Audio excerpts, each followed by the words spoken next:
John Lang. Thank you both. I'll ask the clerk to please call the roll. Trustee Chandler? Yes. Trustee Dunn? I would like to call to order the regular monthly meeting of the Board of Trustees of the Village of Lake Barrington. It is Wednesday, June 7th, 2017. I'll ask the clerk to please call the roll. President Richardson? Here. Trustee Burke? Trustee Dunn Lang? Here. Trustee Mitchell? Trustee Rigby? Here.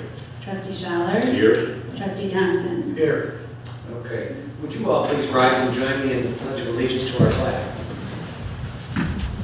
I pledge allegiance to the flag of the United States of America and to the republic for which it stands, one nation, under God, indivisible, with liberty and justice for all.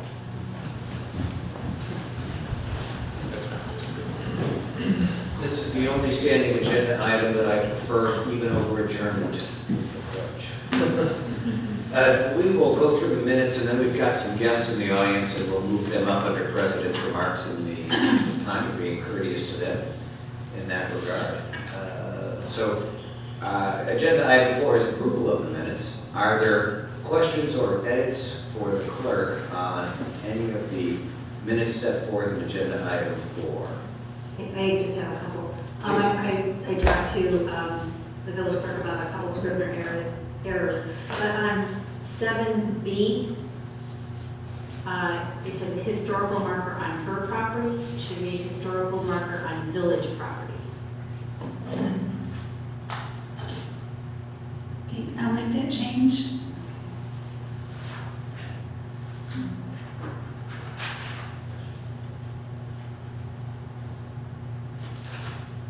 Any further edits, Karen? No, just the ones I talked about. Great, thank you very much. And I'll sneak by us once in a while. Okay, if there are no further questions or edits to offer to the clerk, Chair would like a motion to approve agenda items 4A through C. So moved. By Trustee Shaw, may I please have a second? Second. By Trustee Rigby, thank you both. The clerk, all those in favor, excuse me. Aye. Aye. Opposed? Thank you. Okey doke. We've got 2 items tonight under President's remarks in terms of guests who are with us. And I'll ask our friends from Speedway to come up first, and then Kathleen, you've got some folks who you're going to introduce to us as well, correct? Marvelous, thank you. And while you are well known in this building, for the record, we always ask that you introduce yourself into the microphone at the podium there, please. My name is Mike Mahalik. I'm a project manager with Speedway. My name is Peter Doster, also a project manager with Speedway. Okie doke. And they are here tonight to provide an update to the board. There is no board action required. This is a courtesy update. It gives us a chance to ask questions about some revised landscaping plans. A similar courtesy overview was provided to the Planning Commission recently, and the Planning Commission was satisfied and content with those comments. So, Mike, happy to recognize you. Thank you, Mr. Mayor. Good evening, everyone. So, as the mayor stated, we would like to get together tonight quickly just to provide an update on the new speedway we'll be constructing at the corner of Chelsea Road and Northwest Highway. And before we jump in, again, this is going to be a pretty quick presentation, but if you have any questions or any need for clarification, that's what we're here for. So, we're going to run through just a few drawing sheets, and feel free to chime in anytime. So, this project will be 2 phases. The first phase is going to be everything that was originally approved back throughout this project, minus the car wash. So when you look at the building, the canopy, fueling tank location, dispensers, aesthetics, everything is the same. The only difference is that you won't have the car wash during this phase. Now, phase 2 will include the construction of the car wash, and again, similar to phase 1, the car wash will remain the same as what's been approved aesthetically, size-wise, its location, orientation, all of that remains unchanged. And what we're doing here, and Pete will go over this in just a moment when we go through a few slides in more detail, but we are in phase 1 essentially futuring for the car wash. We will be putting in landscaping there, additional green space and landscaping, but every effort's being made to cut down on any major construction during phase 2, aside from constructing the car wash building. So as far as start dates go, I can say that we're very excited to get started here. Our operations team is fully on board with this. It's been a pleasure working with the mayor and his team moving this forward. So we're looking to start here on June 26th, and it's going to be a 4-month schedule. So we're looking at turning over and going live. Right now we have October 24th in as that date. That could slightly fluctuate. We try to keep to that as much as we can, but again, certain conditions such as weather, things like that, can play a factor. So with that being said, again, any questions you have, please chime in. I'm going to start here by flipping to the Phase 1 site plan, which is just a general overview of the site as to how it's laid out during this first phase. All right, thanks, Mike. So, There should be a microphone right in the, under the counter. next to Lisa there, yeah. oh, there it is. Thank you. What Mike has pulled up here is what our phase 1 will consist of. And as you can see, everything is staying the same on this side of the site. The only thing we're doing is we're getting rid of the car wash, which was right here, which Mike will show in the next slide. And this will all be landscaping now. It'll be landscaping to match the rest of the landscaping on site. So this will be phase 1, and phase 2 will come at a time when our operations group feels the store is ready to take on the car wash, the cost of it. They want to see how the store performs. Car washes are not our specialty, so it's very new to us. A lot of our car washes were acquisitions, so we haven't built any ground up. And so yeah, we're gonna see how it goes year to year, and look at the financials. And just for the benefit of the record, especially for folks who might watch this on television at a later time, it remains, until such time as you build the car wash, it remains green space. Correct. There's no concrete pad or anything else. It remains in its native state. Correct. We're going to construct phase 1 as if a car wash was not going in aesthetically. Underground, we will future for the car wash as far as utilities go. But above ground, it will look like a landscape swell. So, yep. And this is simply just showing what phase 2 will be. In the dotted line is going to be the phase 2 addition of the double bay car wash. Right, and again on that, that's the original plan right there that you're seeing, just with the car wash phased in. So you're still anticipating that even if you were to proceed with the car wash, it's going to be a double instead of a single? Or is that still to be determined? It's still to be determined, but right now it's a double. I mean, we haven't crossed that bridge yet. Okay, that's fine. Marvelous. And the estimated, and you mentioned it a moment ago, forgive me, I'm putting it in my calendar, the estimated completion date. The estimated completion date is the end of October. I think we have the 24th. And like Mike said, that fluctuates based on a couple of things. Not only weather, but also our operations team. So they have to staff the store. They have to get 30 to 40 store employees ready to go, trained, and everything like that. And we're quite busy right now, so a lot of stores are opening in that time period. So they might push it a week or two just based on their needs. But yes, as far as construction goes, about 4 months. Great. Breaking ground on June 26th, which is a Monday. So you come to the Fryer Farm and give Speedway cards out just before that. There you go. And what Mike pulled up here is the landscape plan. So this is what you will see for phase 1. You can see all the newly added shrubs, the trees, all the green space, and then the swale that kind of drains all the way back towards the detention pond. So actually in phase 1, we're increasing the pervious area, and we're actually over engineering, I guess you would say, the stormwater plan for now. But when the car wash comes in, this will all be constructed obviously on concrete foundations, and it will be brought up. But the pervious to impervious ratio will be what it was approved prior. And so all the storm underground, the storm detention size, everything will be ready for that car wash. Karen, this is a world you know a lot better than I do. Is all of this ringing true for you? Yes, yes, absolutely. And that's pretty much it. We just kind of want to show you guys. What will happen on the just- first day? What if I'm a resident and I drive up Kelsey Road from 14 on my way home from work? What will I see that first day? What will I see in the first week or so? So on the first day, the contractor will be mobilizing his perimeter fencing.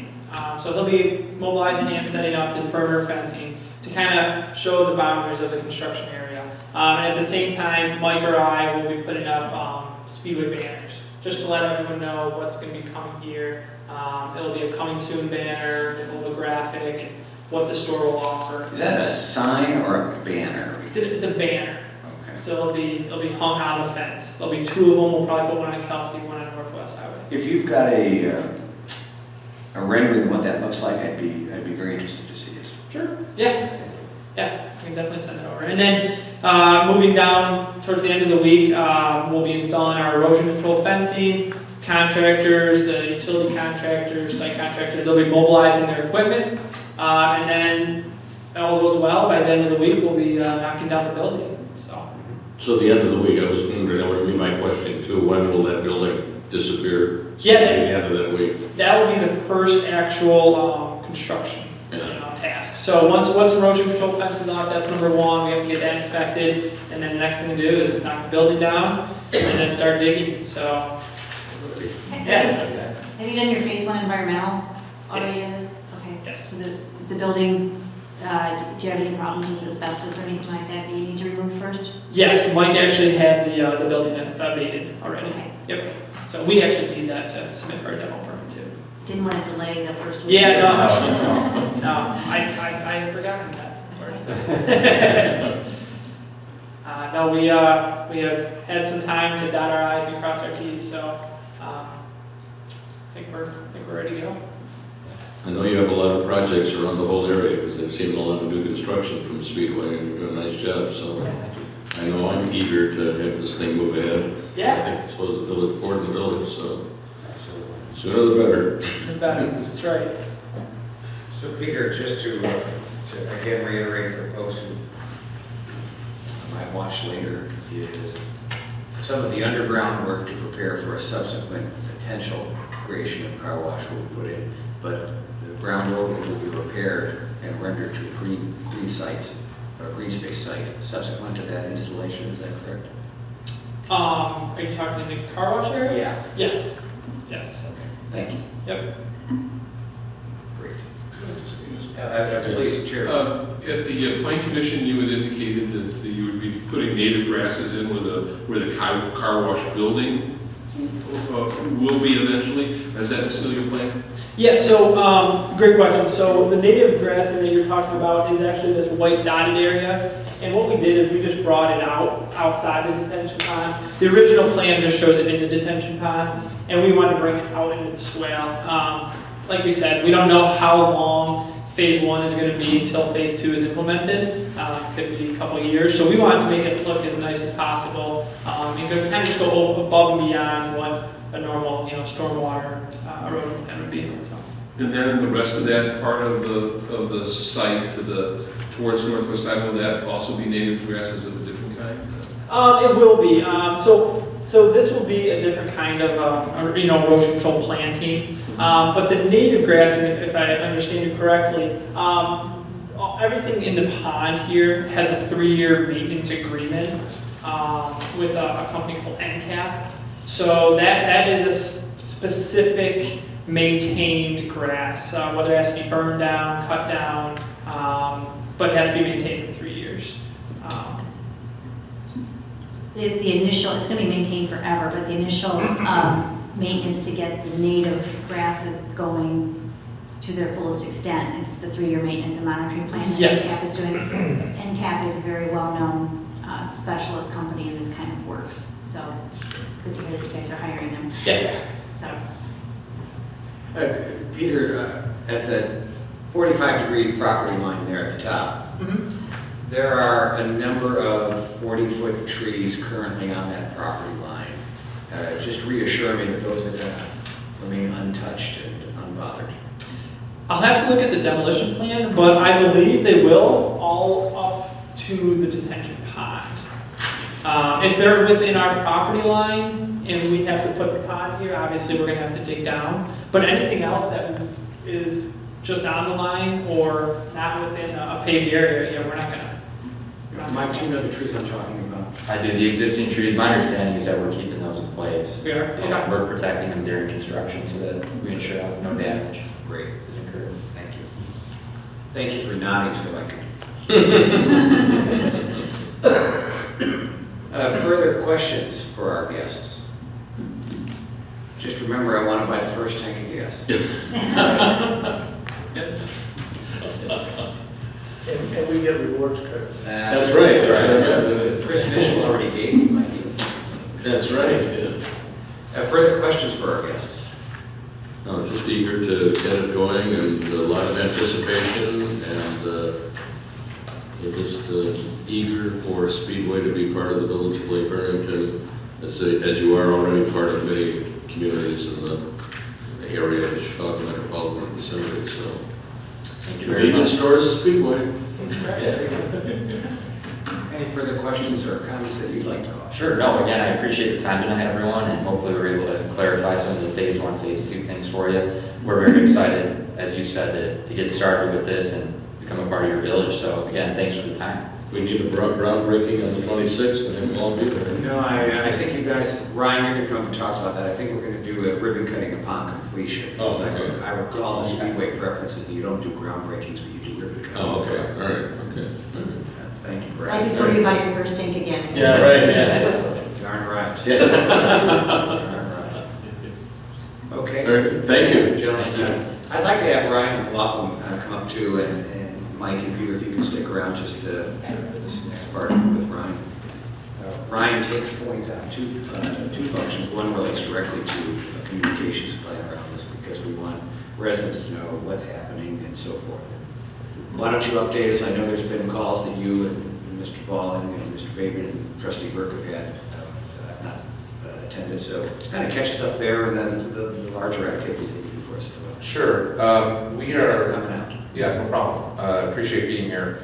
We're ready with this news to launch a comprehensive media campaign to publicize this great development and keep residents aware through the process of the beginning of the fencing that'll occur later this month and up to the ribbon cutting. So we are going to notify the community through the media and other social media channels as well to just keep folks updated, continue to give them updates throughout the process on certain things that might occur that they need to be aware of, not necessarily every little tweak that's occurring, but things that would impact their quality of life as this construction process is underway. So we have a plan that we've worked in concert with folks on the board that Kevin had mentioned, that Jim and Andy and everybody else to be proactive about it, and we're ready to go and we're excited to have that. Some of you have seen that in the past, so not much has changed, just the dates here and there, but we're excited and eager to get that started. And I think part of the other reason why is we want to encourage folks to come to the convenience store and understand also not only that, but this is a model for the kind of business climate you're all trying to facilitate, that this is a good community, not only to raise a family, but for businesses. And I think this is a good example of that. So we're also going to help notify folks of that and promote local business as we do with other things. So that's pretty much the summary on that. Do you have any questions related to that process at all? I just wonder, Ryan, is, make sure that Lisa, you maintain contact with her so our social media process can follow what you're doing. You bet, we've become fast friends. Yes. So that's good. Just a couple quick updates, as Kevin said. There's obviously other communications plans that we're working on. I think the proactive nature of the farmers market, and working with you, John and Jim, on that, I think was a good success. And the number of folks that came out, I think, was a good example of the events that you work on, the good ideas you have, and also publicizing shows that that was a good event all the way around. And we received a number of coverage in the media about that, and obviously Jim also sent us some photos that will move around to different outlets as well, just to give them an update. Then beyond all of this, another thing that we're going to work on is the announcement of the Shop Lake Barrington under the website. Again, kind of reinforcing the idea of promoting all the businesses in the community, but reinforcing that this is a good place to do business. So Jim and I have worked on that process, and we have a press release that I'll be sending around for approval, and we'll time that. But again, we want to let folks know in the larger community not only what businesses exist, but also talk about all the good things we're doing for those businesses. So those are a couple of the more immediate things that are going on. Well, I would like to say one thing about the farmers market publicity. It was just terrific. And opening my paper Tuesday morning, my Daily Herald Tuesday morning, what do I see on page 3? You know, is a very nice note about the grand opening of the farmers market in Lake Barrington. Right. So, I mean, that was, you know, that shows how, you know, how timely the work that Ryan was doing for us can be, because it really helped. John, Trustee Scheller said, I believe we had at least 500 people there. Yeah, we have 27 vendors. Yeah. It was a good kickoff. That's great. Yeah. So And those obviously now with the pictures, if we can, obviously, I know the Daily Herald and their business ledger does grand openings and stuff like that, so if you get some follow-up coverage, obviously that would sure. be very helpful. You bet. Because it keeps it going on all summer. That's true. Wait, that's just the start, we gotta do this every Tuesday. We're happy to be the squeaky wheel. So thank you. I'll be here if there's any other additional. Thank you. Thanks. Yeah. Great, thank you. Kathleen, I appreciate you coming up and introducing your clients, and look forward to the great things that Peterson Plaza are accomplishing.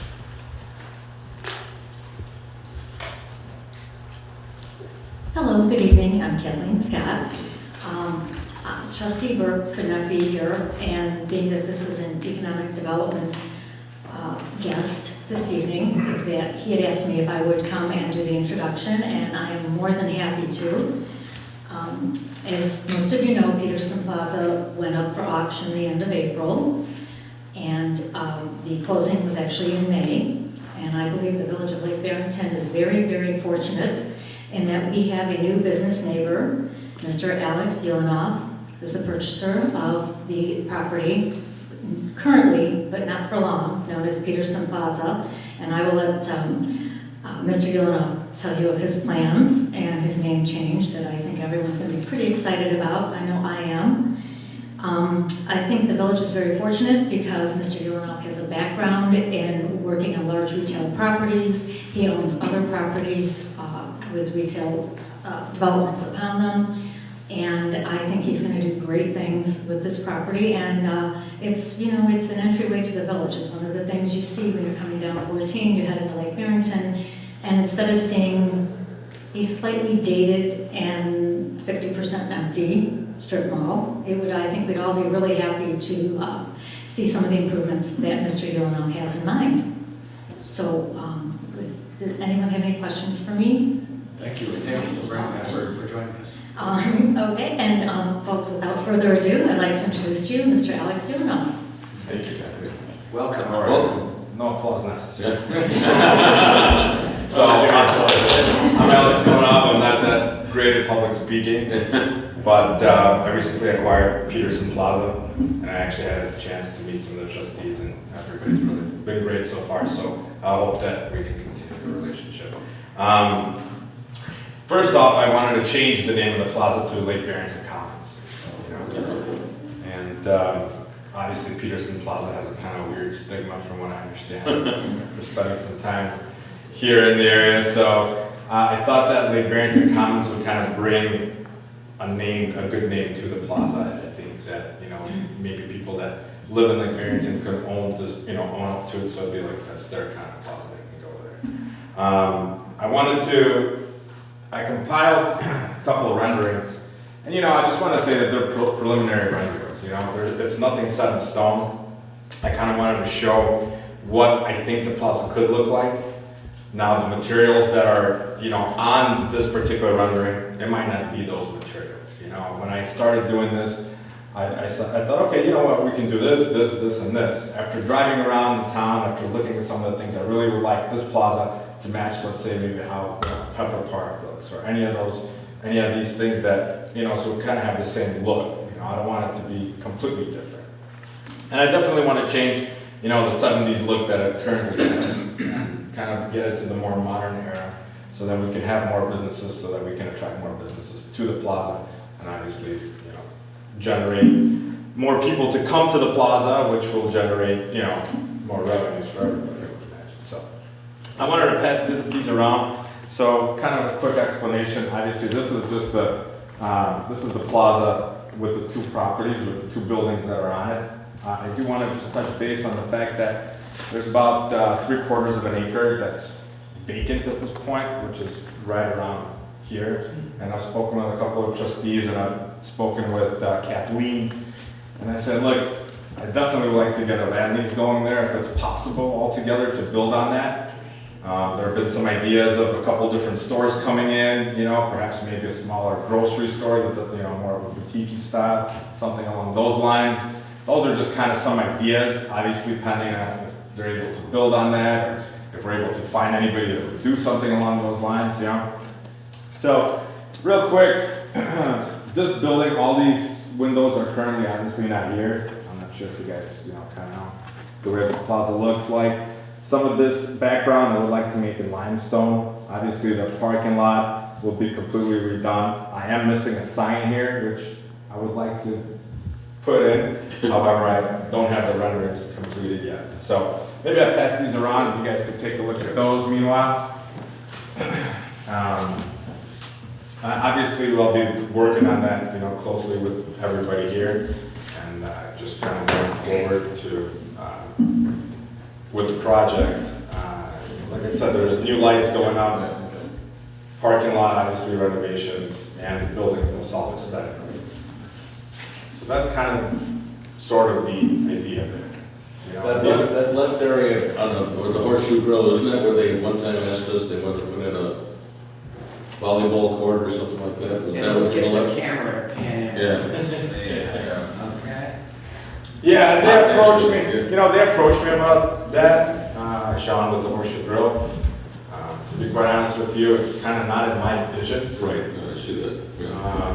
For a few different reasons. Number one, that's more kind of a, I don't want to. It's not a revenue generator for you.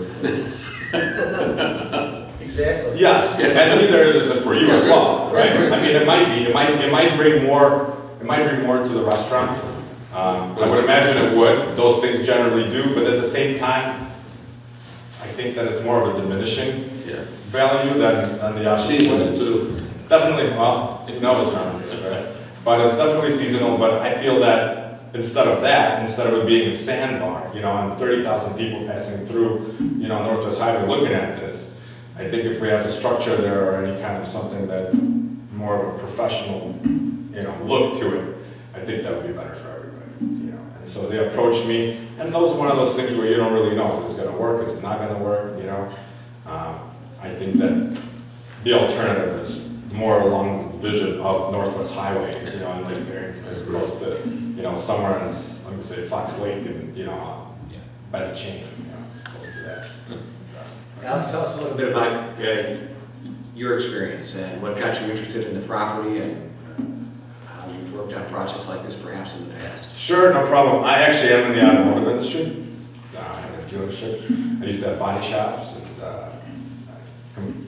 got out of that. And so in the process while I was in the body shop industry, I was acquiring properties, and I would acquire, larger properties, and I would remodel them. I would hang on to them, I would lease them out, sometimes I would sell them. And it just so happened that I ended up selling one of the properties, and I was doing an exchange, and I was looking for something to exchange it with, and it so happens that I found this one. And I felt like that it's something that I could retain for a long time. It's not something that I'm looking to flip. I'm looking to be an owner until I, You don't have any gray hair yet, so. Oh, yes, I do. I have a lot. Except for Trustee Dalton Lang, all the rest of us have a little snow on the roof. Yeah, I'm getting there. I have You don't rough it all. I'm getting They there. have products for So, that. A couple of us don't have a roof. I've got the roof, but it's going. So, but I just want to let you guys know that I will do what I can to get the property to where it needs to be. It's obviously in everybody's best interest. It's in my best interest, obviously. It's currently 50% vacant. It's never good to have vacancies, especially some of the frontage units. We have 2 vacant units, and I definitely want to fill those. Not to mention the professional building, it's dated, yes, inside and out. But I'll do what I can to, to change that as soon as possible and hopefully get some new blood into Lake Barrington. But I will comply with whatever you guys, need me to comply with, and hopefully work with Kathleen and whoever it is to try to get. Well, and I believe you've met Trustee Burke, who's not with us. I have, but yeah. He takes point on these issues for us, and he works with Kathleen very closely. Feel free to suggest ways that we can help see you succeed. I definitely will. And vice versa, if you guys have any questions or anything, I'd be more than happy to answer whatever I can at this point. With regard to the horseshoe, because of the smoking ban in Illinois restaurants past several years ago, some of their regional competition that kind of serves that space does not have the physical ability to really accommodate those folks. They stand outside of the parking lot over in Fox River Grove or in the parking lot by the river. And those seem to be the 2 principal competitive enterprises close by to what they've done so far. And I think with that space next, right out the front door, you've got that patio over there. You could put a fire circle and some Adirondack chairs. And we are certainly, we've said this before, open to providing a little grant funding for the creation of a fire circle like that. And it would differentiate you in the cold months at least, especially if you put some Adirondack chairs and made it more of a gathering space. It could give you a significant differentiator from River's Bend and River's End and Tin Man. Yeah, definitely. And actually I spoke with Sean from the Horseshoe Grill, and we kind of round-tabled it, but never really progressed anything further.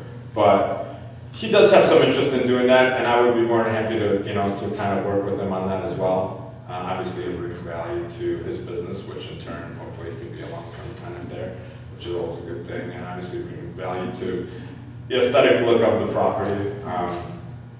That's something that we discussed after he presented and said, hey, I wanted to do the volleyball courts, and he said, well, let's talk Insurance about is tough on that. Yeah. I said, hey, let's talk about, and let's talk about, maybe something else like the patio. And I kind of gave him a few ideas, and we can do this and this, like for instance, in Wheeling, there's, the old Pete Miller's, which is now going to be Boston Fish Market, that's kind of what everybody came for, that was their destination in the summer months, fall months, they come there, there was a nice patio, there was a, not a fire, but like a small chimney, and people would sit outside, and it was nice. You come to this one, this is a nice patio already, it was nicely constructed, but if you do alter it a little bit, you might have more people, coming in. So I'm all for that as well. Wonderful, thank you. Chair is happy to recognize trustees for questions or comments. Trustee Thompson. Thank you. Yes, right now, with the Horseshoe Grill and anything else you have in there, we have we do a column for the Shorelines newsletter at Lake Barrington Shores. And and I've spoken to Sean about this before, if we can get something like by tomorrow or by the 9th or the 10th, we can probably get that into the Shorelines paper for him. Nice idea.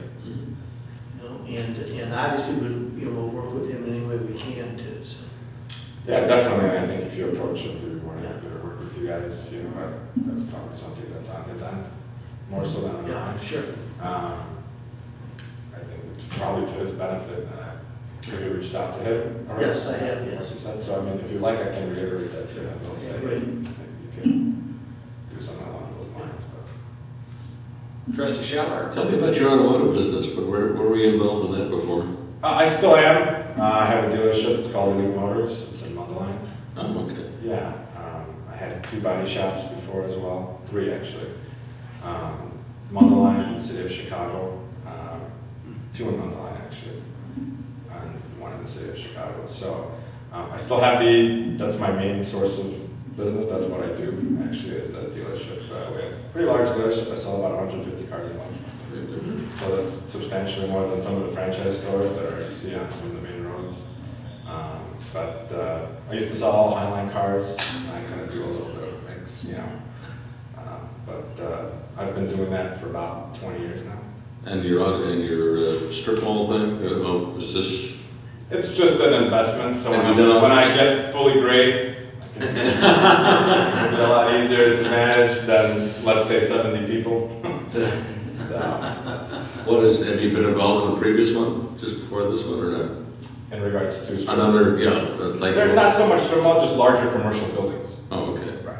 What, at the end of the day, it's still essentially the same. The same thing? Yeah. Basically, Mundelein or this? Mundelein, Wheeling, so a couple of different places, you know. So, but in regards to strip mall, this is my first strip mall. So you're not doing Pete Mill, is what you're saying? No. Papa does, or?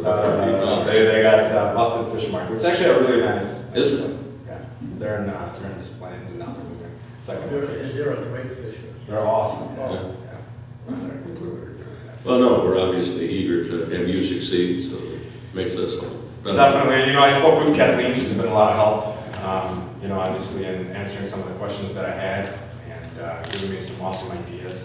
And she did say we definitely need a destination here, and so that's what we'll be working on, trying to get a destination so people can come here, so people can come use Speedway, so people can come. Phillips Speedway. Right. And do all those things, and we'll work on getting the plaza to that point where we could put a destination in, and then so they could have people come here. I like the naming position too, that helps. Yeah, For us, all of I us. thought that you guys might be okay with everybody as far as experience. Absolutely. is concerned, so, and I think I thought of a few and I said, that looks pretty good, so. That's very good. Trustee Belknap. Just welcome and looking forward to it expanding and looking better. Thank you. And, there's a good opportunity for the owner of the Horseshoe right now because Wool Street closed in Barrington, and I know a lot of people looking for a new home for a place to have a beer and watch some sports on TV. Definitely, and actually, just to elaborate a little bit, I've been speaking with him, and the current sign that stands there, it's dated, obviously, so nothing that you see here, but we'll be working on a nice sign kind of right in front of that particular building on Northwest Highway. And we've been talking to a couple different people how to get people that are passing through on Northwest Highway to actually look at the sign. So I thought maybe there's a couple different options. Maybe put a little fountain coming off the sign. There's actually a property in Barrington that has that, and you see it right away when you drive. Yeah. The stores are set back super far. It doesn't even matter when you see the But sign. it's nicely landscaped. and Right, so nicely color. landscaped, looks good, lighting, proper lighting, so we're gonna be working on something like that too, and hopefully that could help generate some revenue for him as well. Good. Well, Thank you. Thanks, Alex, very Thank much. you. Oh, I'm sorry, Trustee Burby. Just a note that, welcome to the neighborhood. I echo the comments of my fellow trustees. That we're glad to have you here and wish you well. Call on us if we can help. Yes. I definitely will. Same here. Thank you. Thank you very much. And Kathleen, if you've got suggestions of when Alex is not about, I know it, Andy looks forward to receiving them. Okey-doke. Is there anyone else in the audience under agenda item 6? We can move to a chance for public to address the board on non-agenda items. All right, then we can move to agenda item 7. There is no consent agenda, so number 8, the treasurer's report. Good evening. Okay, so this evening we have before us the full year financial statements. Our fiscal year ends April 30th, 2017 this year. So it's sort of nice to have 12 months to look at and not do our 70% budget to actual and so forth comparisons. So we'll start on page 2, the flash report. And these are pre-audit numbers. We don't anticipate, Deb does a very, very good job trying to make sure all the expenses are in the right fiscal year. We do go through that process this week to do some real close looking before our auditors come in to make sure nothing else needs to be adjusted before they're in, but I believe these are materially correct for fiscal year 2017. So that's just a little asterisk there. So we'll start on the flash report, page 2. We have assets of $1,963,000. We have current liabilities of $736,000, equity of $1,228,000, So our liabilities and equities are equal to our assets at $1,963,000. Heading on down the page, we'll see our total revenues for the 12 months ended April 30th are $2,428,000. Total expenses of $2,636,000 for a net loss of $207,000. I actually have some good news about that number. It's hard to make a number like that look good, but we have one adjustment already, and that's franchise tax. There's a quarter still to be accrued, and that's like $27,000. So that improves that number quite a bit. So if you take that number, you add our $27,000, we're around $180,000 loss. And why that still looks good is at this point, a couple of months ago when we were budgeting, we were looking for an estimated actual loss of $224,000. So the picture is a lot better than we were thinking it was going to be, and I think that's the good news in that number. And as we've done in the past, we go down below, we pull out our extraordinary road work, major items to come up with what we'll call our regular net income operations, which is $44. So we basically broke even, and that's compared to last year at this time of $334,000. We've had lots of conversations in the past about that number. I'm sure that's not a surprise to anyone on the board. We had some one-time expenses this year that we don't see continuing next year. Okay, this is also the end of a quarter, and so as we do quarterly, we have a tally of our road work by vendor, and that is, I believe, page 24 of your report. Where mine is not sitting right here. Page 24. So this is where we take our general fund road maintenance and non-MFT funds, and we sort them by vendor and by type of service performed. So you'll see on page 24, during the year we paid corrective asphalt $70,438. Cuba Township for what we would call repairs and maintenance type items, $102,000. $102,000 towards their monthly contract, $7,460 to Doring Landscape, Lowering Construction $61,000, and then just a small amount for asphalt material testing to Rubino Engineering for $511. That $314,000 is the total we spent this year in the general fund for road maintenance, not through MFT. Any questions on that? Let's just look forward for sake of continuing our budget to actual conversation. That's page 10 and 11. And you'll see that our total revenues actual to budget are 98%. So we're actually right almost at 100%. The one number that sticks out, which we've talked about during the year, is LGDF. It's 80% of budget to actual. It's actually down. We received $469,000 compared to this point last year, $509,000. So we've had that conversation. We're not sure what's going on at the state level. We do know we're being allocated less LGDF. Yeah, I'll talk about this later in my report, but Perfect. Yeah. We're wise to prepare for the future.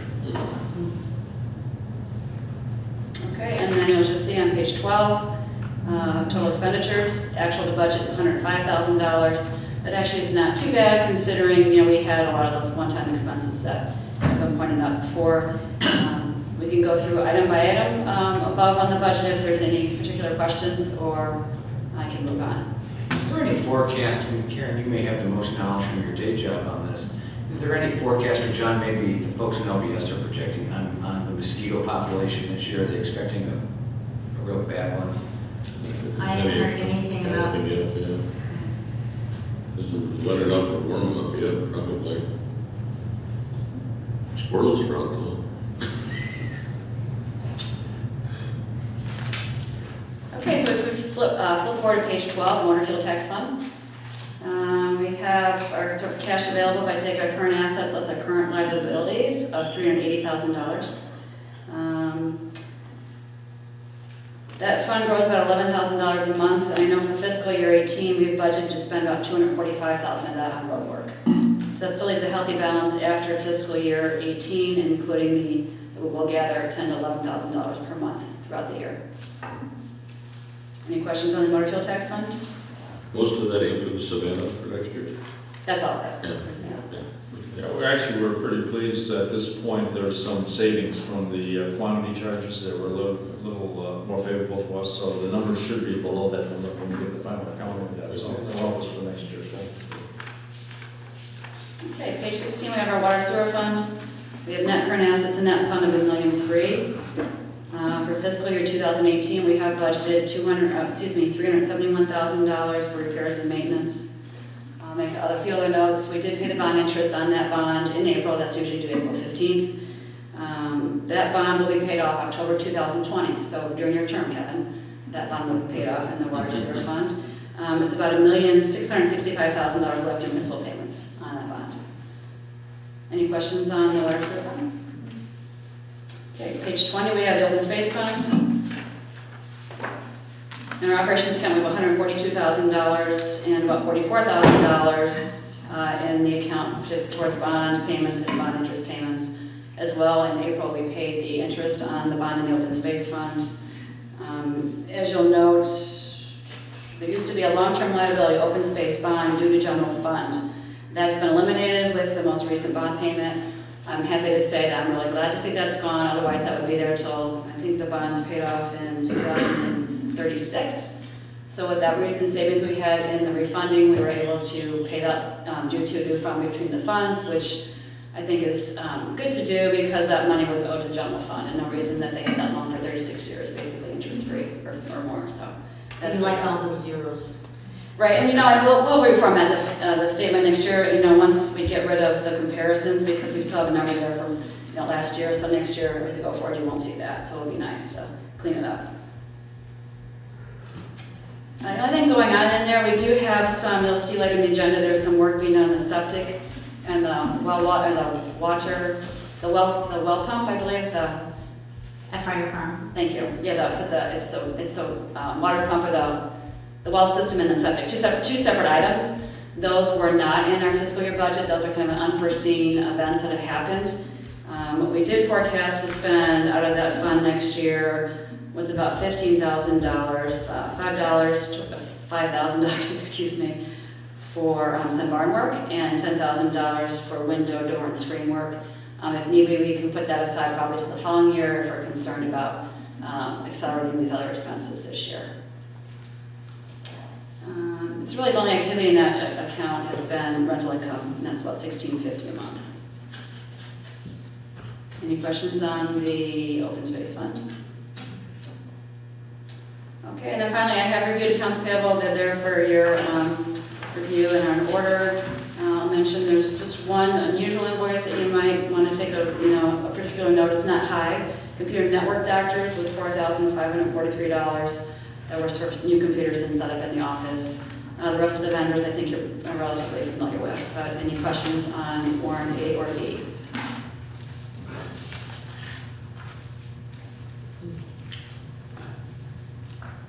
Tight ship. That's it. I got good help. Are there questions for the treasurer? Okey doke, then, if there's nothing further, No, I'm done. okay. Then Chair would like a motion to approve in block agenda items 8A through C. Approve the financial statements as of April 30, 2017.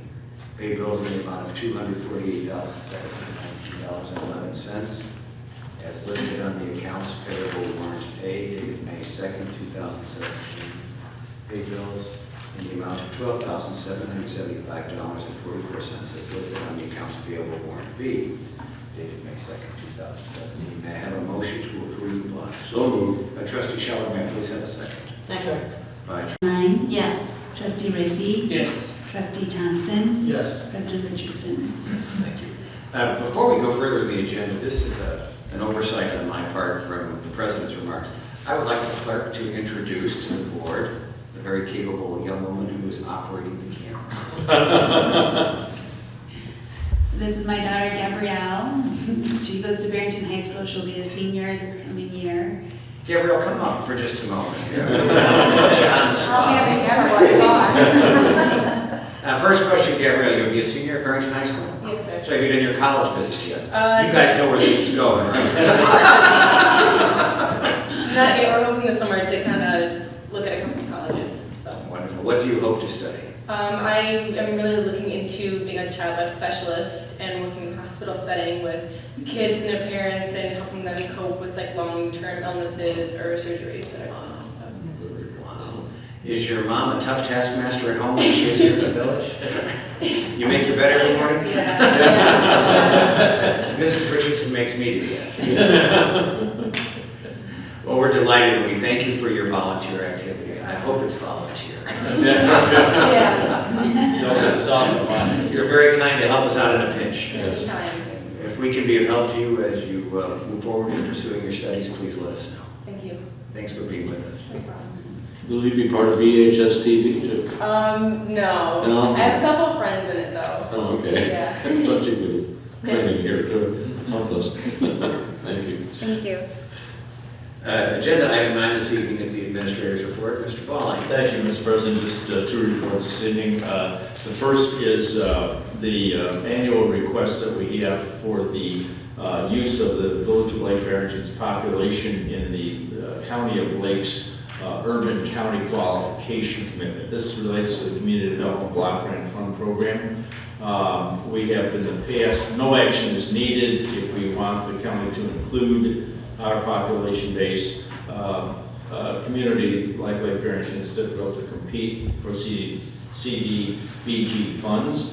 So it's generally well utilized to have the county total population used that brings some value back to the county generally. And they've got a regular administrative program. I would recommend that we allow the county to use our population basis in their urban county qualifications, and that takes no action of the board. So I report that out to you, sir.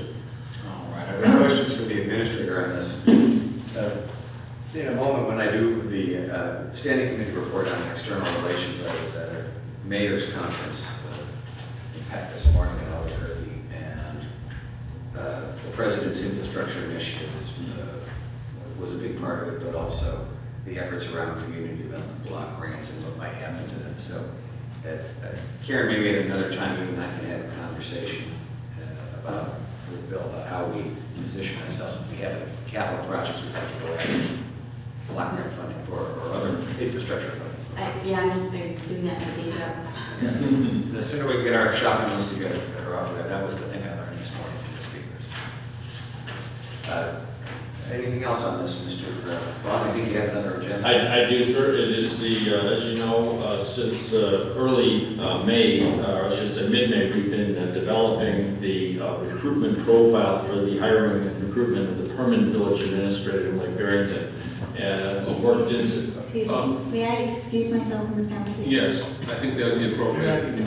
Did you want to make any comment on the record as to why you're excusing yourself? Yes, I think that'd be appropriate. I may be interested in applying for this position, so I think I should excuse myself from this conversation. Yeah. And I'll declare a brief recess after this item is finished and come get you. Okay, don't forget me. Thank you, sir.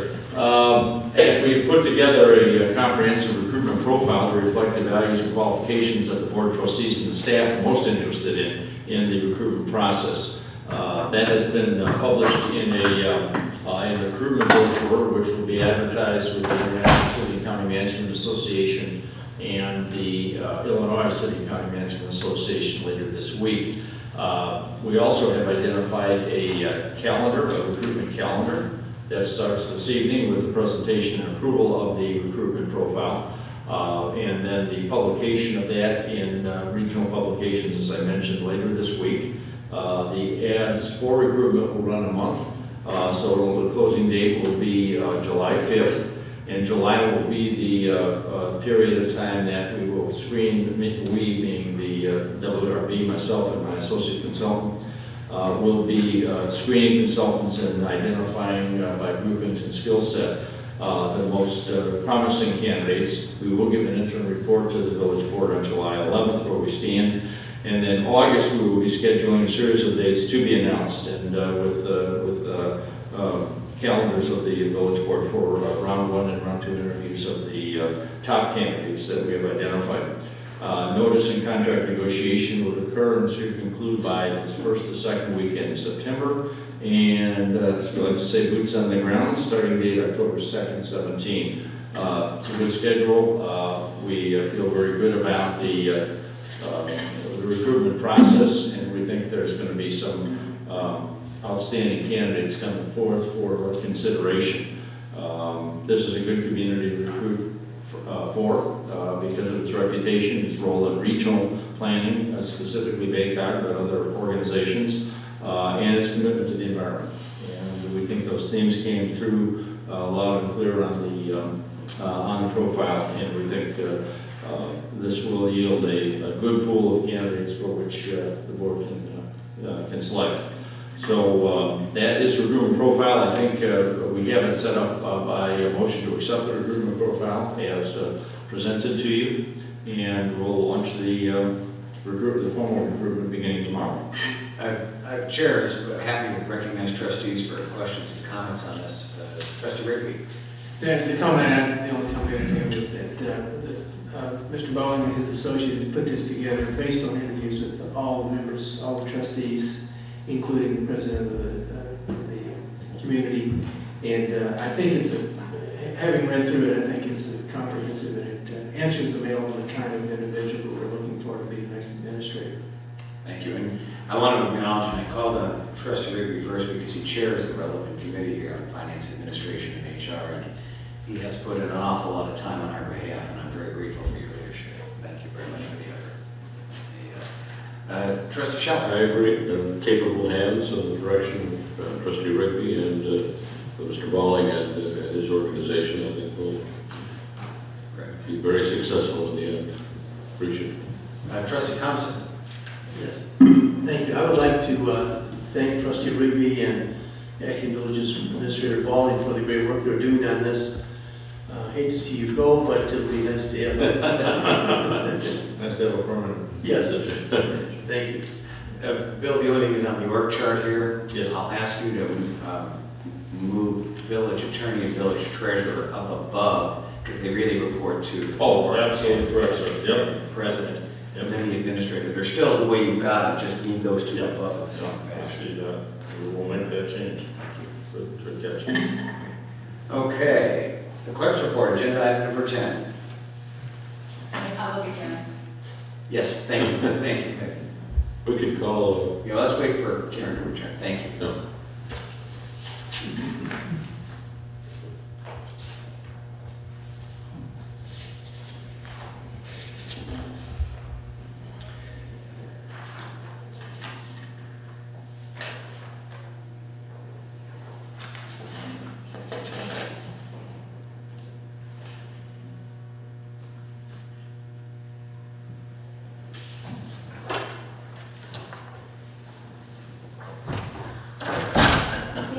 Secret chamber back there.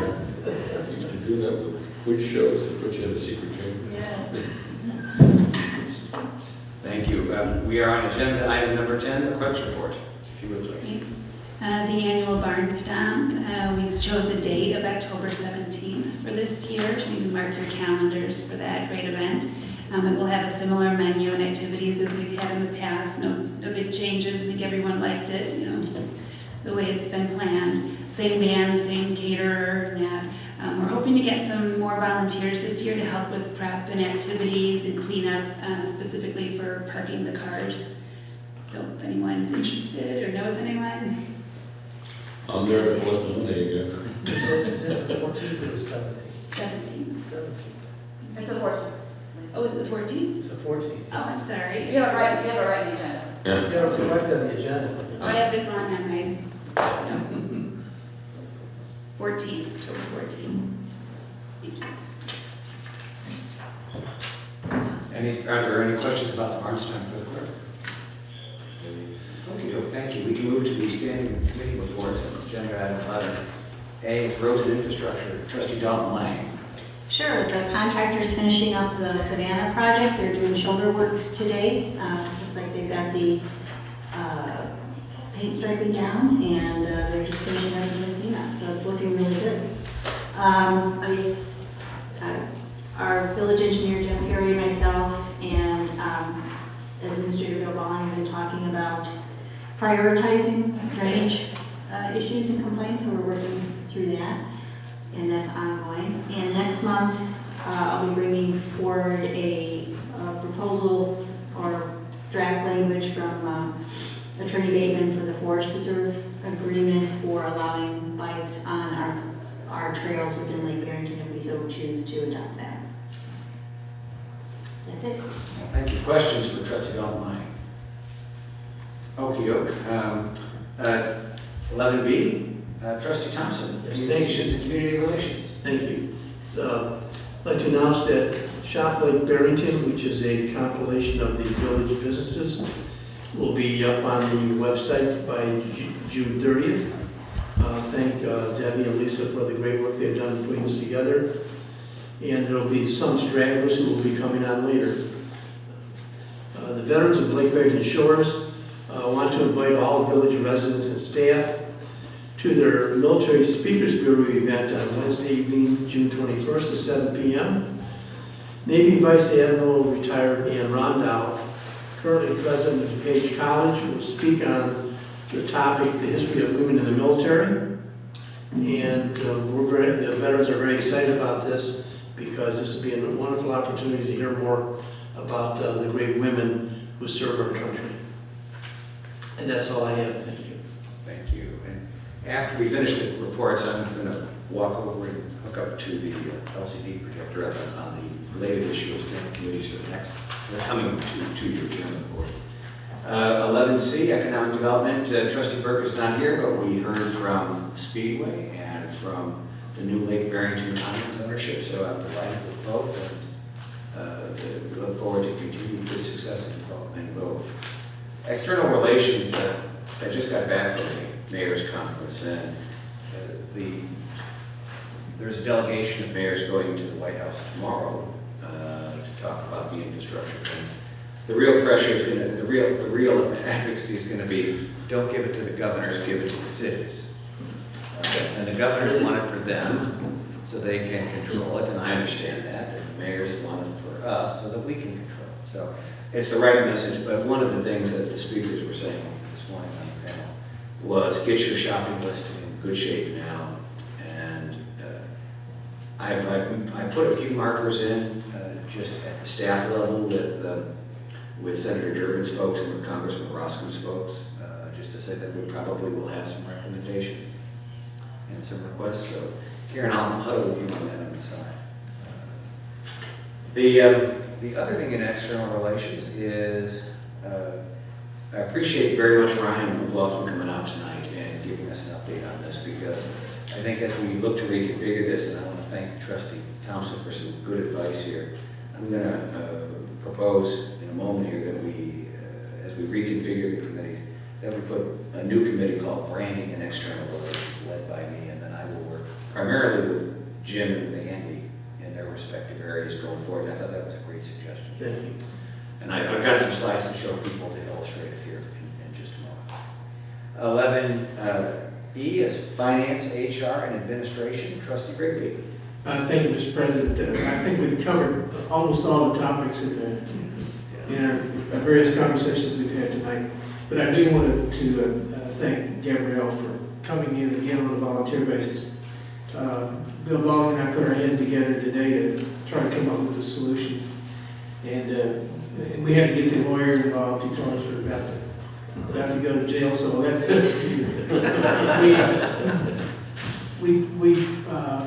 last time, if you recall, I indicated I'd put a notice on the bulletin board over at Lake Barrington Shores to see if there's any interest. And I did the following day, and as of this time, it's still up there.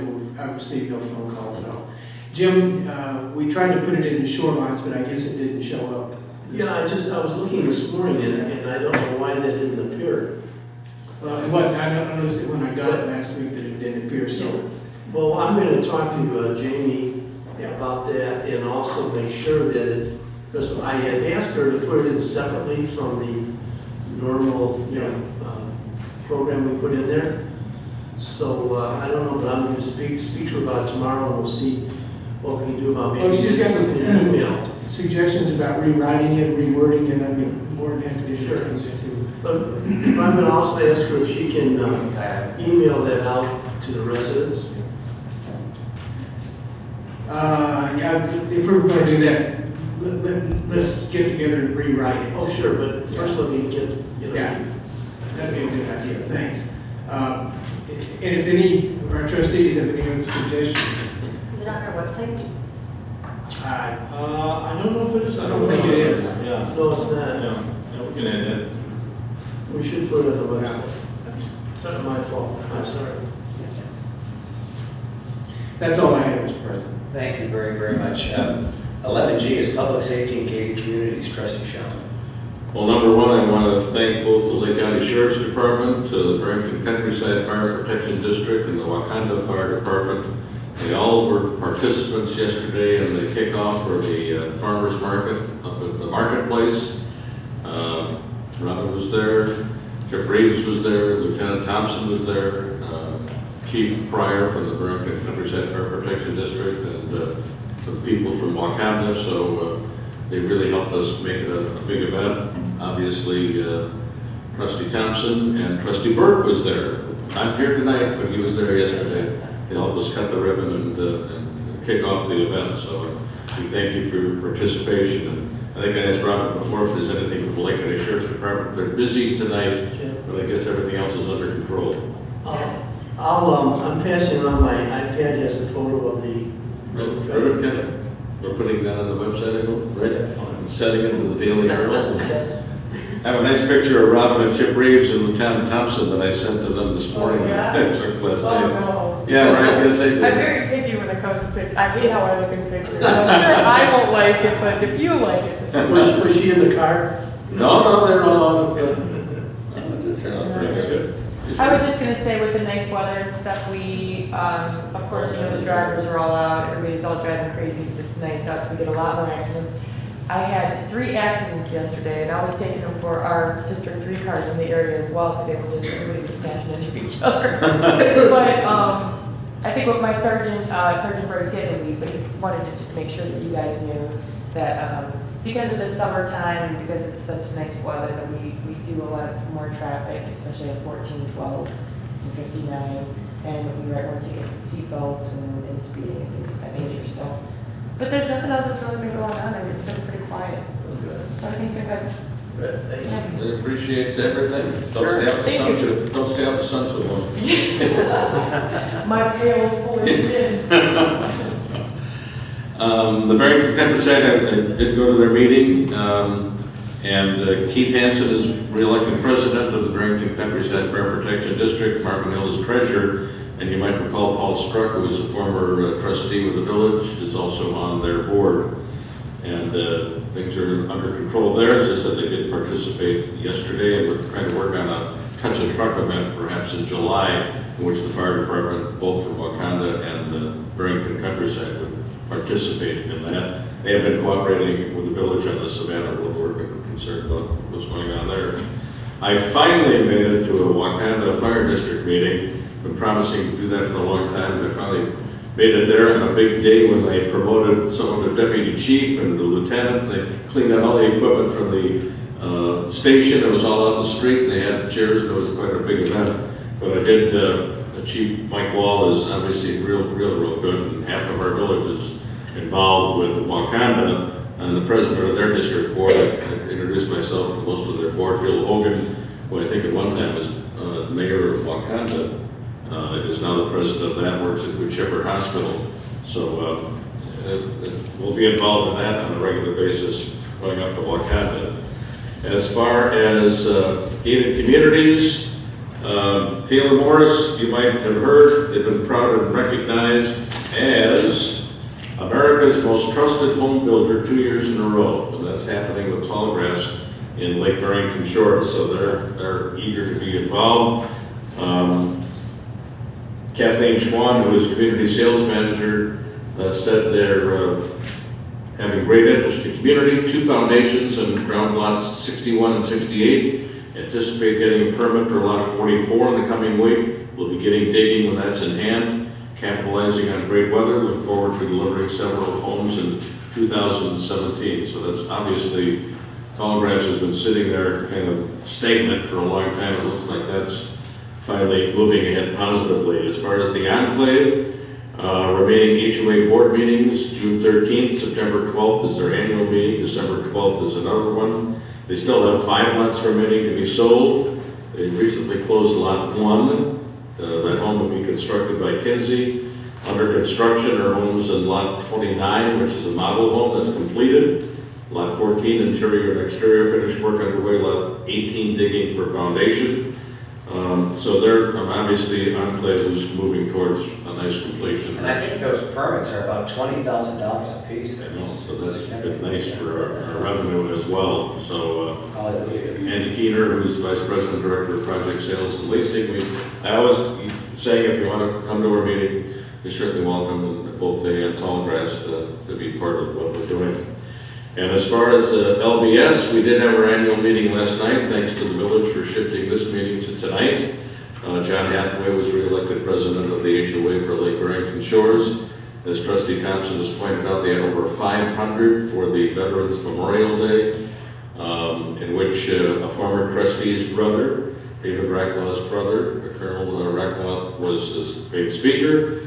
We got blown away, but it was a beautiful event, and then it was followed up a couple days later by a big beach party they had on the beach, which they had over 400 people, so a lot of activity on Lake Barrington Shores. And of course, we now are adjacent to the farmers market up at the marketplace. That's the end of my report. That's wonderful. Other questions for Trustee Schallner? Mr. Bollinger, on Tallgrass, John, thanks for mentioning it. We're going to work to get Trillium in here, I believe, because I want to make sure that the landscaping plan is being followed. And I am sure anxious to get recommendations on something we can do that will comply with the environmental laws, but help us soften some of the impact of the visual of that big concrete Tunnel in the corners. tunnel. I'd sure like to find some suggestions here, and I'm going to ask you to start to nag them about it. Okay, well, they are, I actually spoke to them because this was the night that they were going to come in, but they had a scheduling conflict, so we got to come in July 11th. And I just said, take a fresh look at those culvert, or whatever we want to call them, tunnels, and see if they can improve the aesthetics of it without disturbing the flow and function. Great, thank you. Have we finally got the enclave sign thing? Because Cuba Actually, I talked to the Mr. Kiner today. He had, numbers of signs are an issue because residents, it's a combination request for slow play signs and speed signs. And I said, well, give me your plan, because we've had some concerns expressed when we've re-signed other subdivisions that we put too much signage and they find their way in the middle of somebody's lot that they don't want it in front of that lot. So the entrance ways are the best. We're evaluating that, and we'll get the order placed and get them in there, so. Thank you. Actually, I didn't speak with him today. Thank you. Further questions for Trustee Schallner? Okay. What I want to do is just quickly run through this. I emailed all of you this morning before I left, and actually let me do the written document first.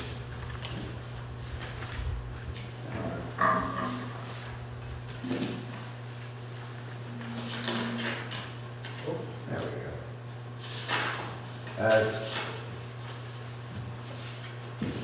Every 2 years, and Mr. Bateman, if I get it wrong inadvertently in terms of the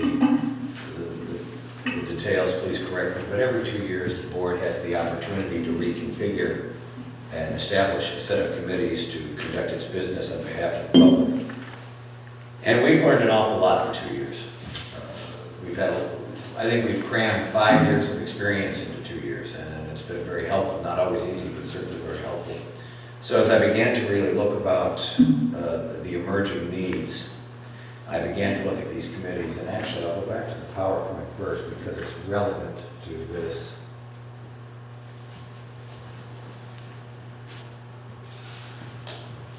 And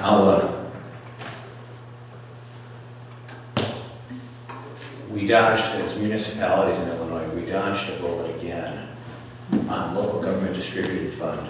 There are proposals now. Some of them this year were particularly aggressive, and not only after the income tax, but after excise and sales taxes as well. So as the treasurer was mentioning earlier,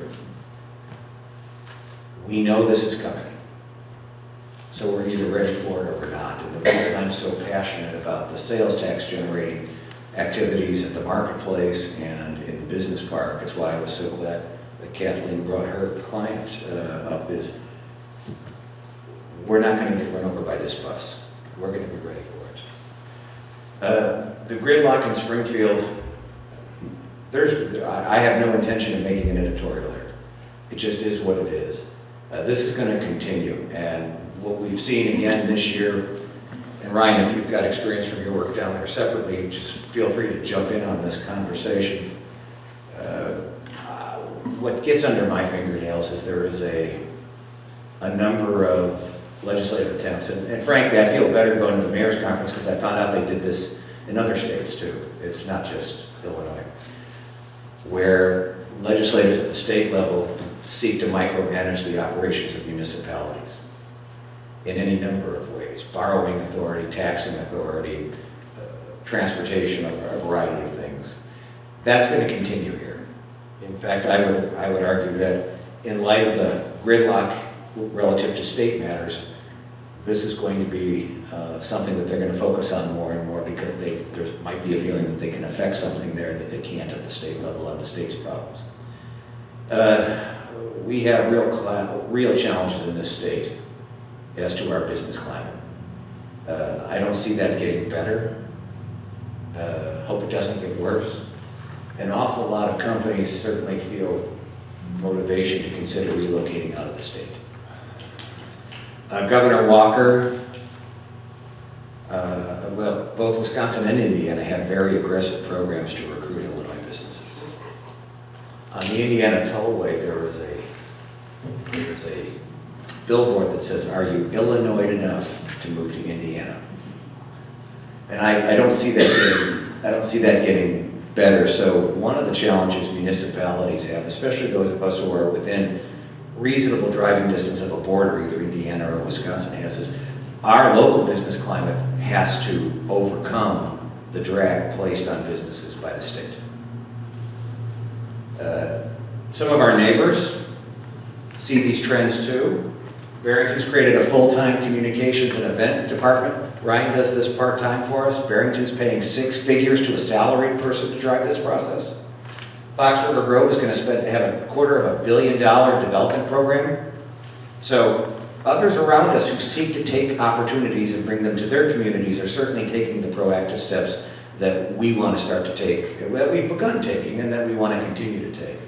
But we can't rest because the world's not going to wait for us. And the larger trends, both in the region and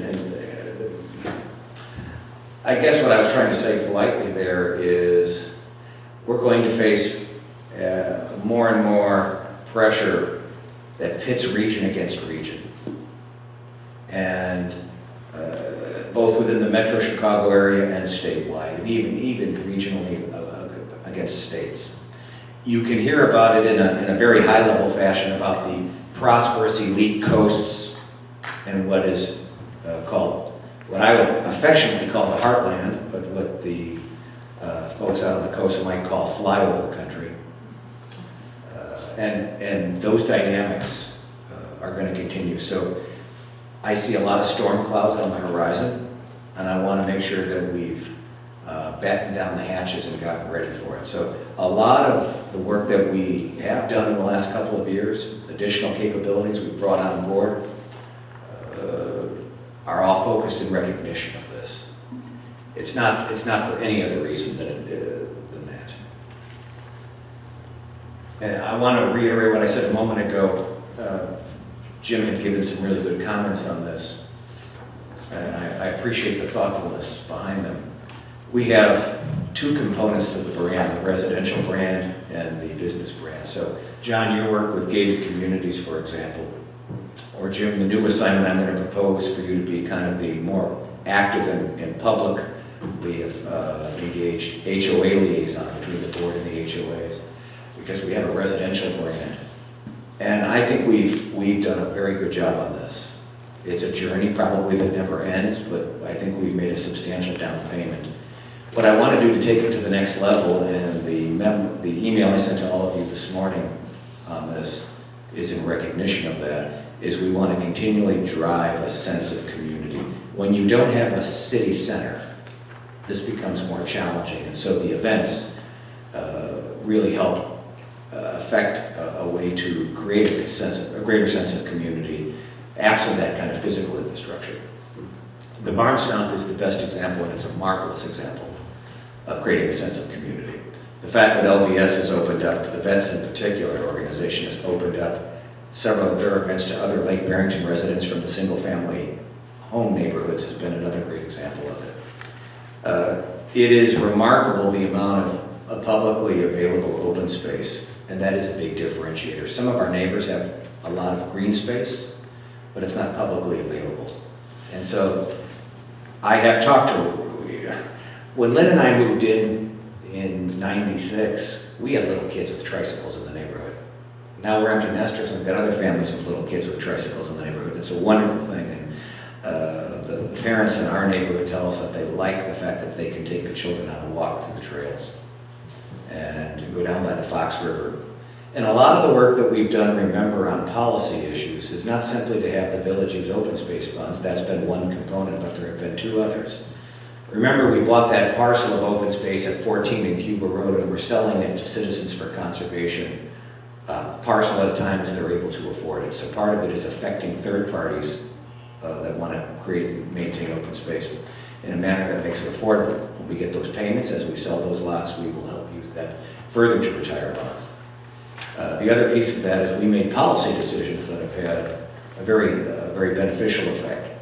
Our tree ordinance had the effect, not the intention, but it had the positive effect of enabling the Forest Preserve to successfully negotiate for the property that is proximate to the farm. Similarly, our refusal to compromise on zoning, residential zoning, when the Hurd property was seeking admission into the village, annexation into the village, enabled again the Forest Preserve District. So we've done it in three different ways. We buy it ourselves, we buy it and sell it to others of like mind who are looking to do it, and then we pursue policies that make it possible for our colleagues in the county to be successful. So the residential brand, I think this oasis of gracious countryside living has really been something that resonates with the residents, and I think one of the communications challenges that I'll task Ryan to work with us on is we've got to do a better job, a more robust job of getting the writers for the big Chicago papers and the real estate sections, because the hypothetical is the young couple with baby number one, and the baby's now 3 years old, and they're thinking about kindergarten in 2 years, and they don't want to live in the city anymore, and they want to come out someplace. How do we win them? Because those are the folks who buy those homes in Enclave at Tallgrass and elsewhere across the village. And we'll sell them ours, and then we'll move to LBS. So the cycle will repeat itself. On the business side, I think we've also made a very solid down payment on this. We value our business, and we're a great place to do business. I think we're fairly clear and unambiguous about this. I'm proud of the fact that business leaders will tell us, both publicly and privately, that we communicate very effectively the fact that we want them to succeed here. They claim not to have that experience in other communities all the time, and so I'm very proud of the fact that this board has really fostered that. The work we're doing, for example, to move best practices and make processes more efficient for things like permitting, also I think is very, very helpful. So I'm very proud of the fact that we have two brands, and I'm going to formalize this, and that's where your suggestion I thought was just excellent, just excellent. Let's see, I'll just put these up real quick. We've seen this, and you all saw this at a committee of the whole meeting back in January, but the notion here is everything relates to driving the brand. That's why the brand stuff is in blue. The brand drives our success ultimately. And foundational to that is the open space. We have something special here that our competitors, our neighbors don't have.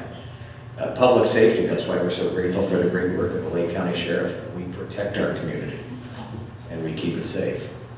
Roads and infrastructure, this is the basic blocking and tackling of municipal life. Moving the snow in the winter and repairing, and that includes the culvert and the drainage repair and the things that help with flood control. You know, we made a big investment, as all of you remember, in flood control related infrastructure investments 3-4 years ago, 5 years ago. And it really paid off with some of these. It seems like the 500-year flood comes every year now. So foundational to this, we build on it with running a tight shift and we avoid surprises. And there is really nobody better at this than Randy and Peggy and Debbie. Peggy, you do a superb job on this stuff, and I really credit you a lot. My frustrations with people in your profession aside, it's really important that we run a tight ship and we avoid surprises. Policies and processes. The nice thing is everybody up here has had responsibility in their day jobs for things that relate to successfully operating an enterprise. And we build policies and process around the fact that we look at practical realities. The whole notion of no surprises, it's true up here too. Folks don't want to be surprised if they're going to invest here. We can live with bad news, but we can't live with uncertainty or surprises. Economic development and communications, and this will change a little bit, and I'll go through the other document that I sent you this morning. The notion of building a sense of community, because that's essential to the residential brand in particular, and the friendliness of our business climate relates to the economic development, but none of this works unless all of the foundational stuff is done right.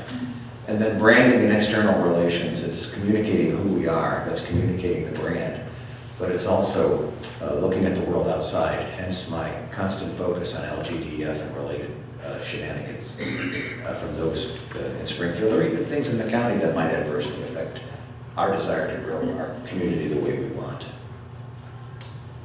We talked about this, and we'll do something with the Plan Commission and the ZBA, I hope sometime later this summer, or maybe early in the fall, and where we go after once the new administrator begins and we've got the comp plan finished. But objectives, goals, strategies, tactics. And Trustee Rigby probably taught this class in his career, but when I was part of the faculty of the Army Staff Management College, it was vision, mission, objectives, goals, strategies, tactics, projects, metrics. And so we try to run it like a business and like an enterprise. And we want to make sure that we continually enhance our residential and commercial brand, and we maintain our stellar financial status. The one-time expenses that the treasurer was pointing out are just that. The fundamentals of the community are very, very strong, but we want to make sure that we solidify them continuously so that external shocks to the system imposed upon us don't hurt us. So that's kind of the story on this. Let me switch over to what this looks like.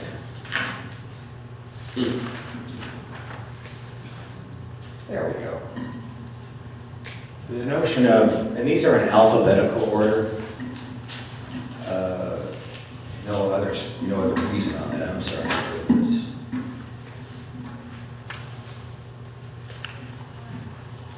Community relations, special events, and veterans affairs.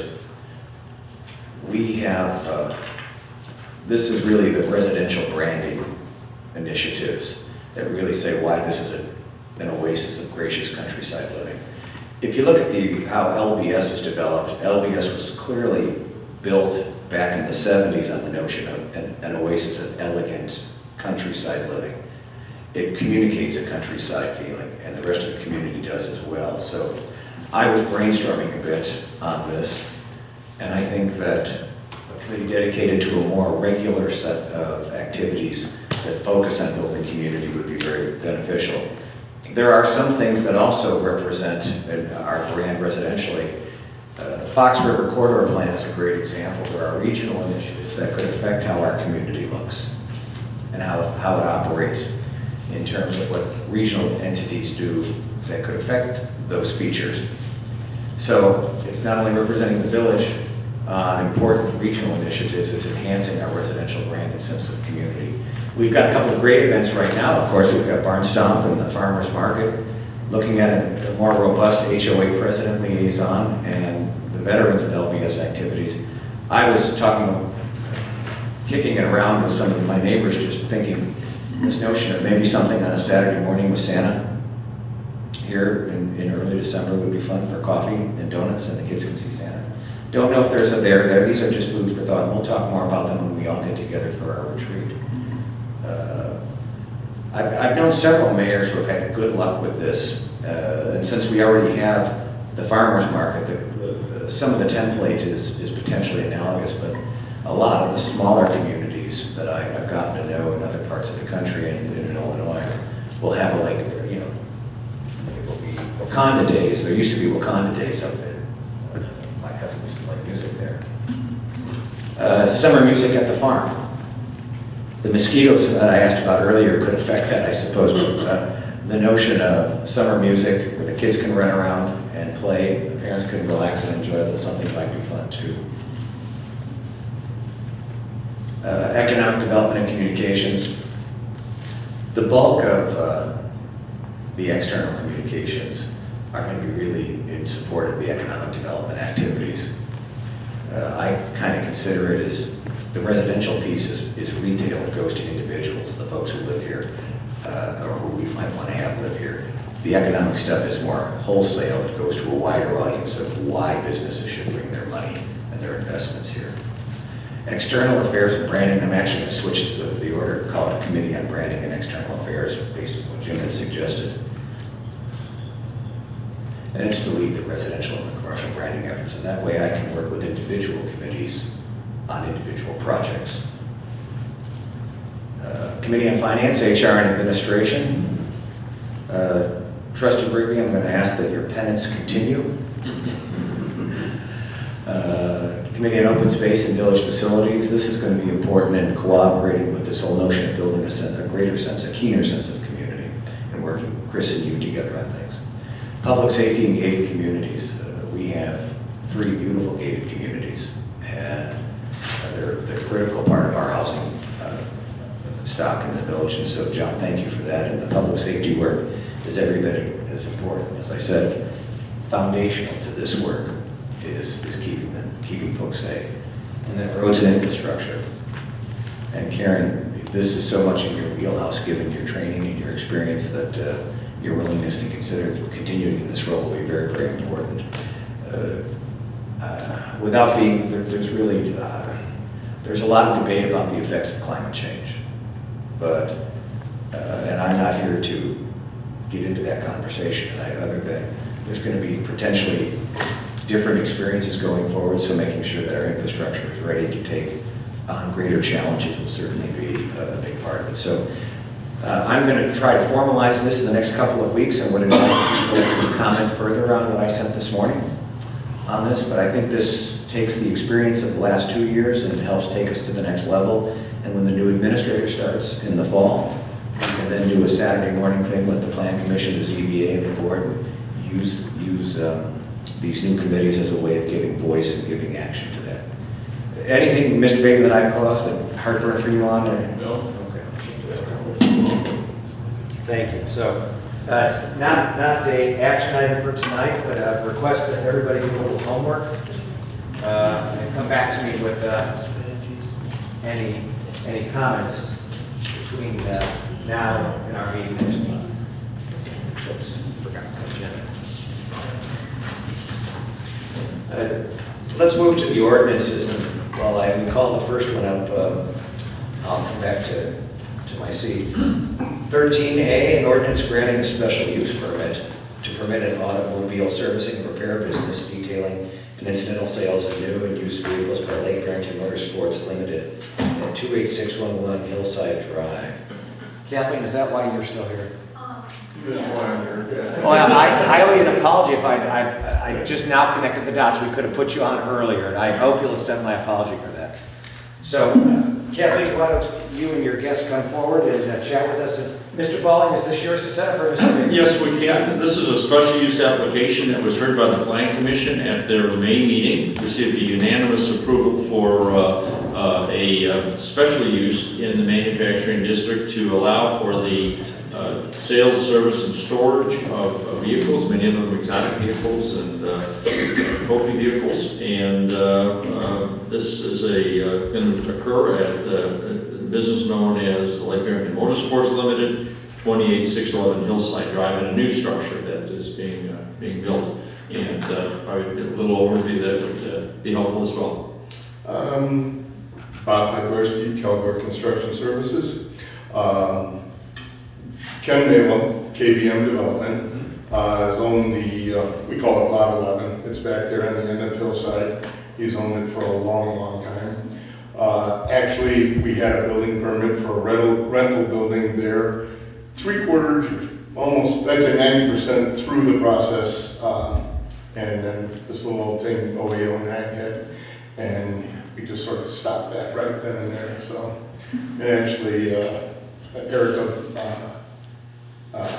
shredded all our stuff last year when I came, earlier this year, just before I came in for the permit. So, we started over again and put the building up with an intention of putting an auto repair shop into it. So, the building's nearing completion. Mr. Malo has started a corporation for the Lake Barrington Motorsports with another gentleman who's an ex-employee from Motorworks, and he's been working on his own for about almost 3 years now, 2.5 years, and they're getting together and we're opening another high-end auto repair shop. Wonderful. How much opportunity will there be to sell? Because you just heard the passion for sales tax. Yes, I know the village would like that, so we are happy that it's included in the ordinance, but at this time, it's not our mainstay, but knowing that we're allowed, it could happen. Mr. Malo loves dealing in cars. I think he owns about 13 or 14 right now, mostly Porsches and Mercedes. He just got a Ferrari, so that's one of his passions. They do have a racing team. It's just for fun, but I could see him going into sales. Of course, that would be probably another sub-corporation or something, but we have it would have to be inside again because the ordinances don't allow outside storage. But we're only using about 1/3 of the building right now for the auto repair.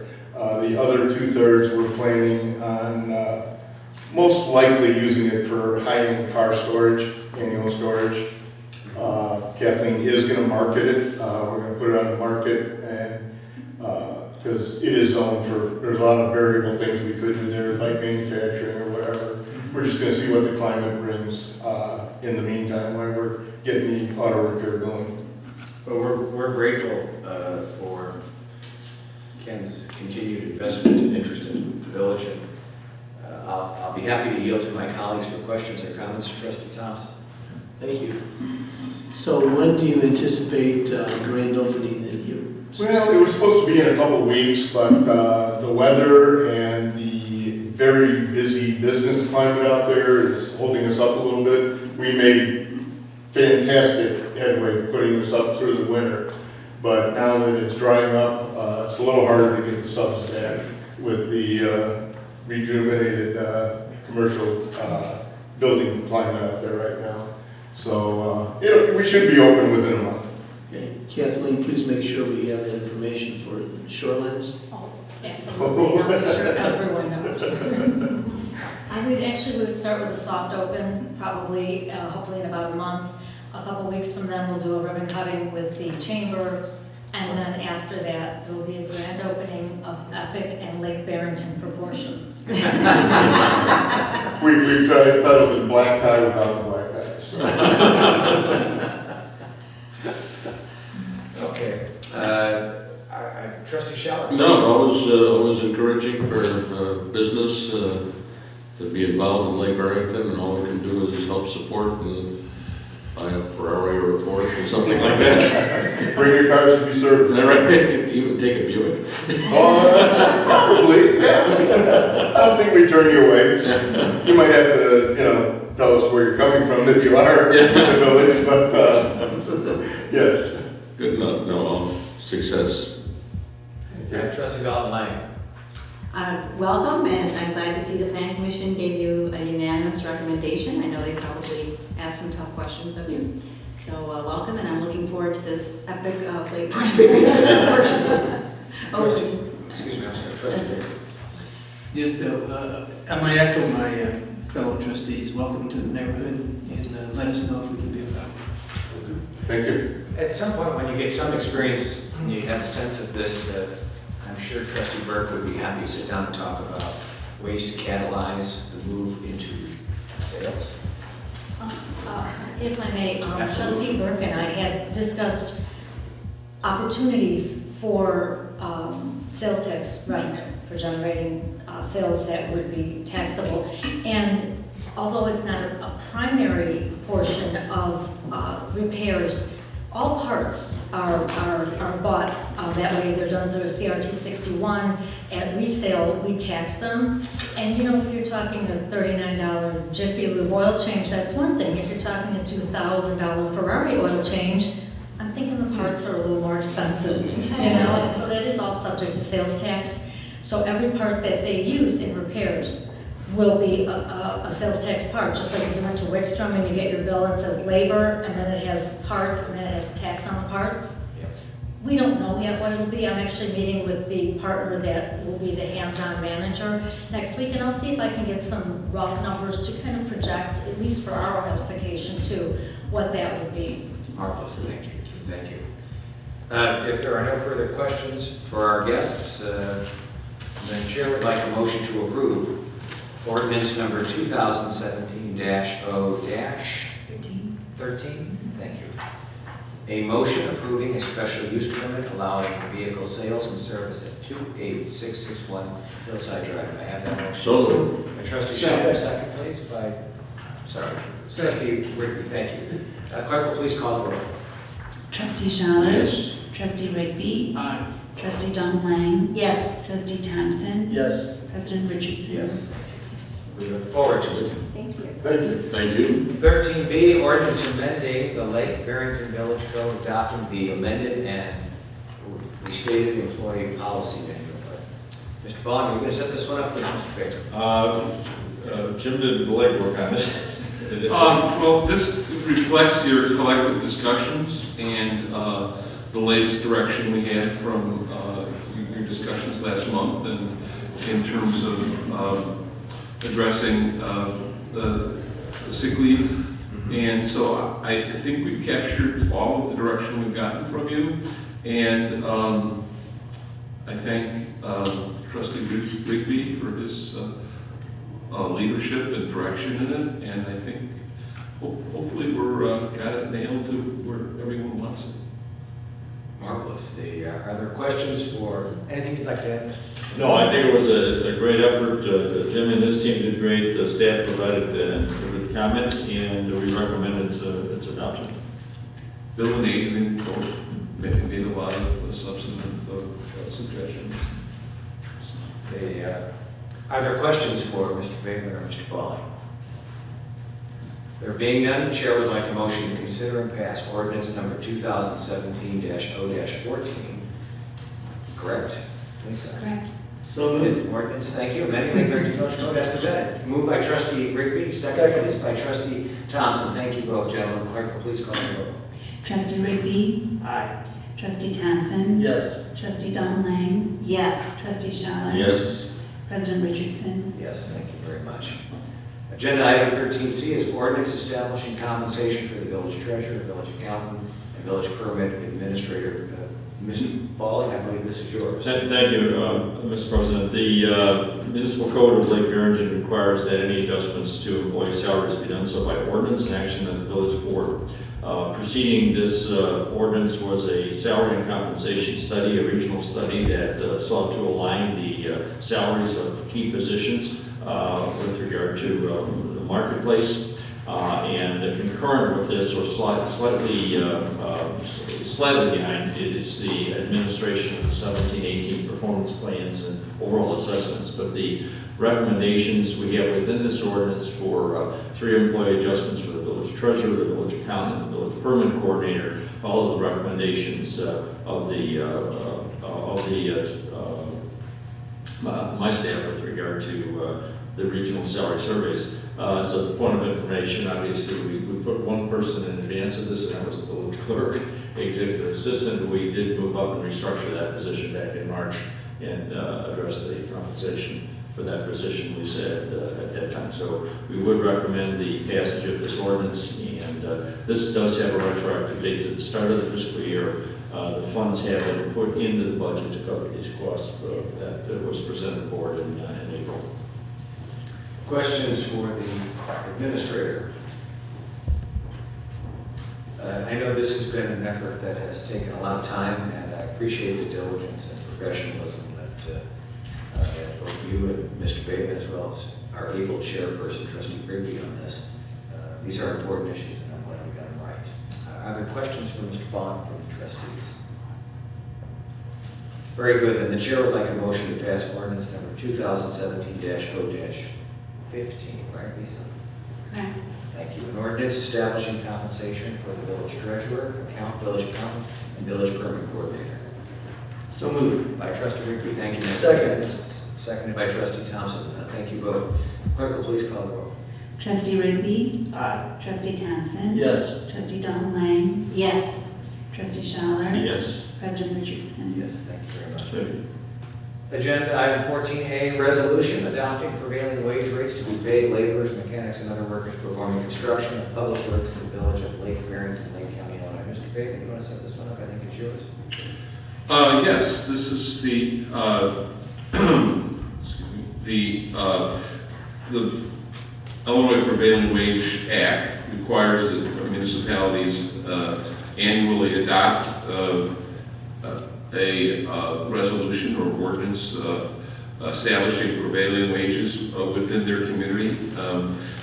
And traditionally, most municipalities adopt the recommended wage rate for their particular county as recommended by the Illinois Department of Labor.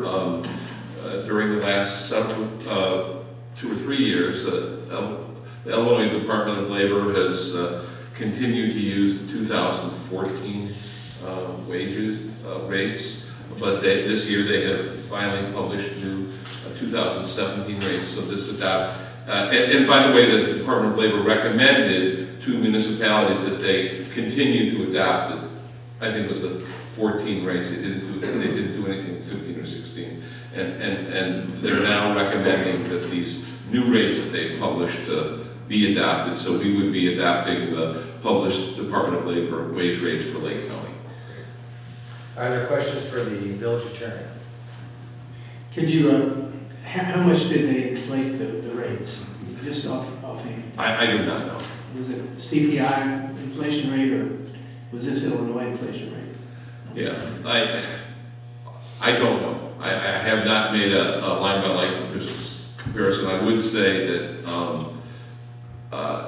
actually the governor's office has been pretty conservative about, and that's reflective of the fact that they didn't want to inflate the wage rates, was the fact that they basically held them for 2 years.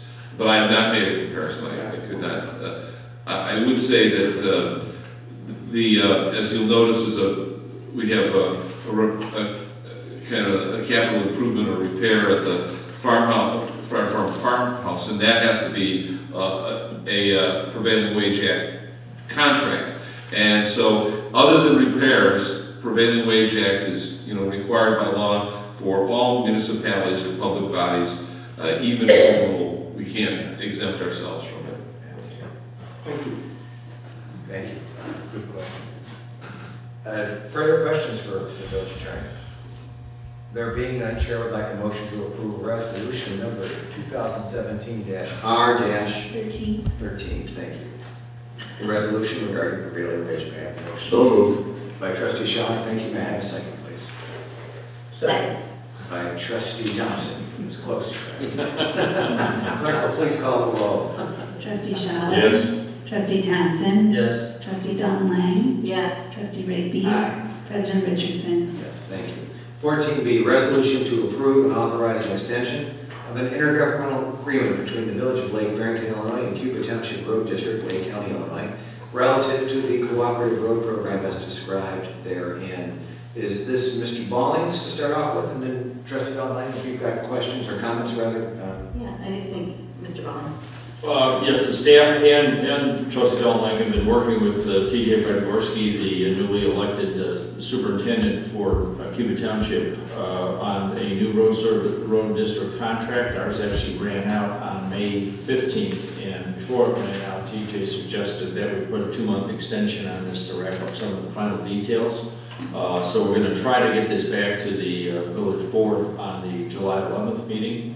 There have been some issues with regard to, that we've raised with regard to the value we get out of the contract. We think we do get good value, but we want to be able to demonstrate that more analytically than we've been able to do to date. And we're pretty close on this. I think we'll wrap it up on in July. And so this resolution will just keep the existing contract in place through July 15th. And I should point out that there's no operational issues with regard to TJ. This is more of a formality with he's in a new position and he needs something for his board, and I'm comfortable with it. And so this is an interim extension using last year's contract. So we would recommend its approval. All righty. Are there questions for the administrator? Then the chair would like a motion to approve resolution number 2017-R-14. A resolution to approve an agreement extension IGA between Cuba Township and the Village of Lake Barrington until July 15, 2017. May I have a motion? So moved. By Trustee Don Lang, may I please have a second? Second. By Trustee Rigby, thank you both. Clerk, please call the roll. Trustee Don Lang. Yes. Trustee Rigby. Aye. Trustee Schaller. Yes. Trustee Thompson. Yes. President Richardson. Yes. Thank you very much. Agenda item 15A. Village of Lake Barrington authorizes the purchase of a Mitel Office 250 telephone system at a cost of $6,519.10. Mr. Ball. Thank you. One of the elements of operational assessment that I'm looking at with my engagement is affordable technology that will improve efficiency with the employees. We still look at the phone system. We have a 19-year-old phone system and has limitations. We want to move into a modified automated call receiving format, and believe we can do this with the Mitel 250 system. This would replace the core telephones, the new infrastructure, and give us the capability to automate some of the inbound calls. Most of the calls we get volume-wise go to the building department. Most return calls and follow-up calls can be handled much more efficiently going directly to our permanent official. We did talk, Trustee Mitchell and I talked recently. He was interested in having us explore a VoIP computer-based system. We're really not positioned to do that. Our IT capabilities and maintenance capabilities are limited. This does give us enhancement. It gives us supplier-supported core-based technology, the head end of the phone system, if you will, gives us new state-of-the-art systems and gives us some automated answering capability that we can deliver almost immediately. So we would recommend its approval. There will be some of the old phones still around, the ones that are very seldom used.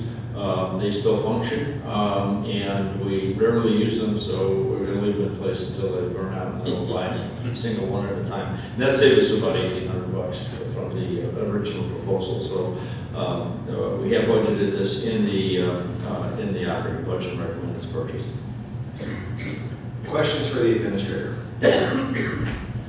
Chair would like a motion then to authorize the village administrator to execute agreement with Advanced Telecommunications of Illinois Incorporated to purchase Mitel Office 250 telephone system. May I have a motion? So moved. By Trustee Schaller, second please. Second. By Trustee Rigby, thank you both. Clerk, please call the roll. Trustee Schaller. Yes. Trustee Rigby. Aye. Trustee Don Lang. Yes. Trustee Thompson. Yes. President Richardson. Yes, and council thankfully pointed out I skipped agenda item 14C. So we'll go back to a resolution to support the Lake Zurich Road improvement at Barrington, and I'll ask council to review for us.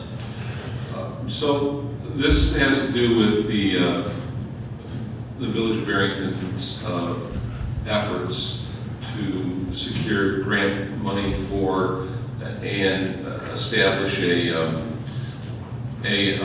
grade separation in the form of an underpass under the CN tracks along Route 14. One of the key components before that project gets done is to relocate Lake Zurich Road. Lake Zurich Road has been a problematic intersection. If any of you have been to in the last few years to Citizens Park, it's a beautiful facility, but the main access road, Lake Zurich Road, is a problematic intersection. It doesn't have good sight lines because it hits at an angle. There's been a history of accidents and some severe ones there. Unfortunately, because of the spacing of stoplights, traffic signals along Route 14, the state really only wants one traffic signal between Route 59 and Main Street. And at this point, the traffic signal that's at Berry Road to benefit the library is the existing signal. Originally, the traffic engineers recommended that signal be moved further to the north in terms of traffic safety, etc. But the current configuration actually would basically bring Lake Zurich Road and kind of parallel Route 14 and bring Lake Zurich Road all the way down to the intersection of Berry Road at the library entrance, so that there would be one traffic signal which is what the state wants, and in addition,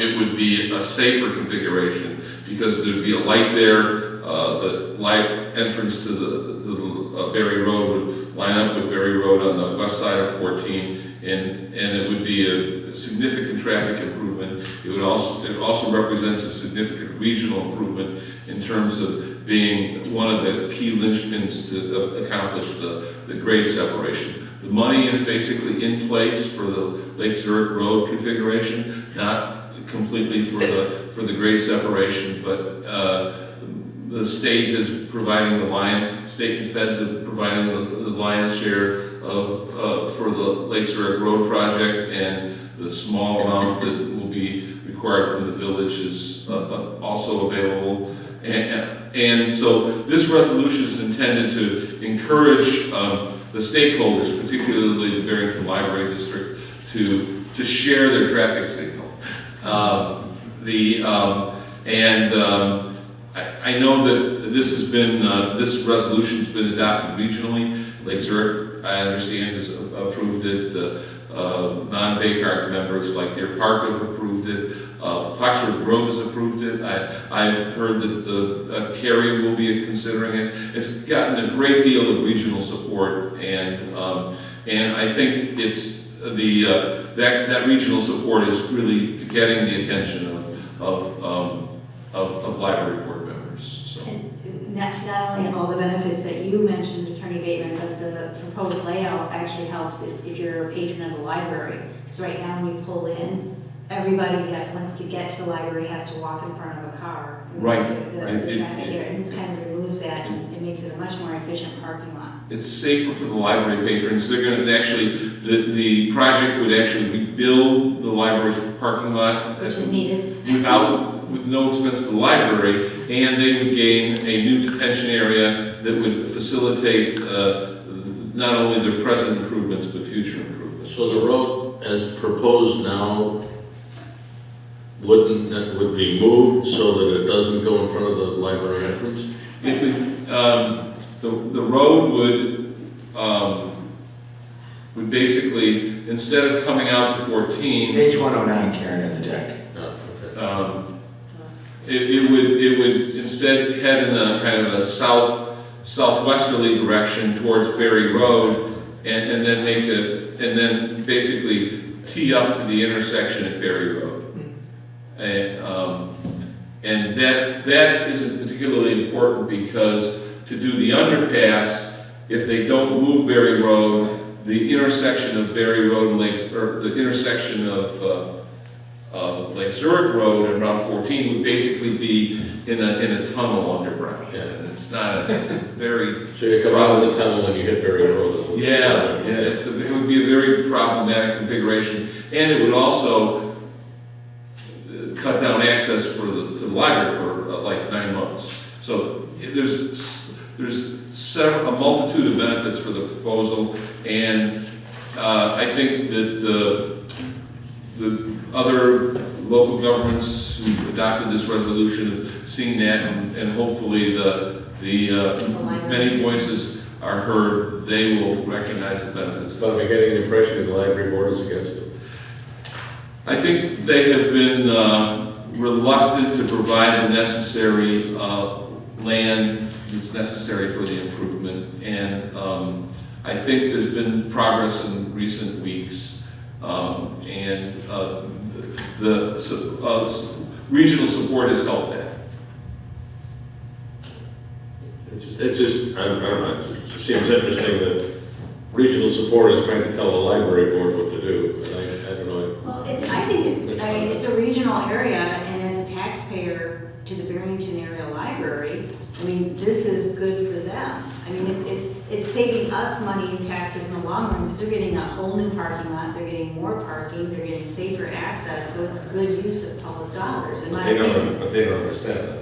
I'm sure they do. I'm sure that they might just have concerns about future growth in the library. Right. I mean, one of the reasons that regional support is particularly appropriate is because as you know, residents of Cuba Township or Lake Barrington and Tower Lakes, we're all participants and members of the library. Yeah. Taxpayers. Yeah. So, in any event, this is, that's the purpose of this resolution, to capture the attention of the library board and speak with one voice relative to the need for the Lake Zurich Road reconfiguration. Thank you. Are there further questions or comments on this, council? There being none, Chair would like a motion to approve resolution number 2017-R-15. Right, thank you, Lisa. May I have that motion, please? So moved. By Trustee Dalton, may I please have a second? By Trustee Rigby, thank you both. Clerk, please call the roll. Trustee Dong-Lang. Yes. Trustee Rigby. Aye. Trustee Schaller. Yes. Trustee Thompson. Yes. President Richardson. Yes. Agenda item 15B, consideration of a contract for water well shaft rehabilitation and pump replacement for rental farmhouse. Mr. Ball, is that correct? Thank you. Yes, actually B and C are related. I'll start with B, that's the water component. We've had some problems with the infrastructure of the rental property. That's going to require a new shaft, and while we're in the well, we should really put in a new pump on that facility. We've got quotes from Peter Snelton and the water well contractor from Wakanda, the amount of $4,450. We recommend that investment. There's a problem with well failure out there, and this is a necessary repair to maintain the property for rental purposes.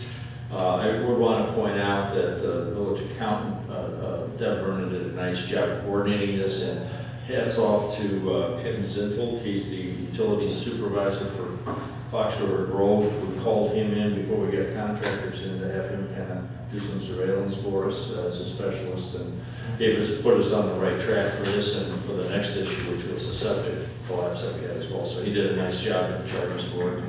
We appreciate the cooperation with him and Deb putting this together. So we can consider these a block.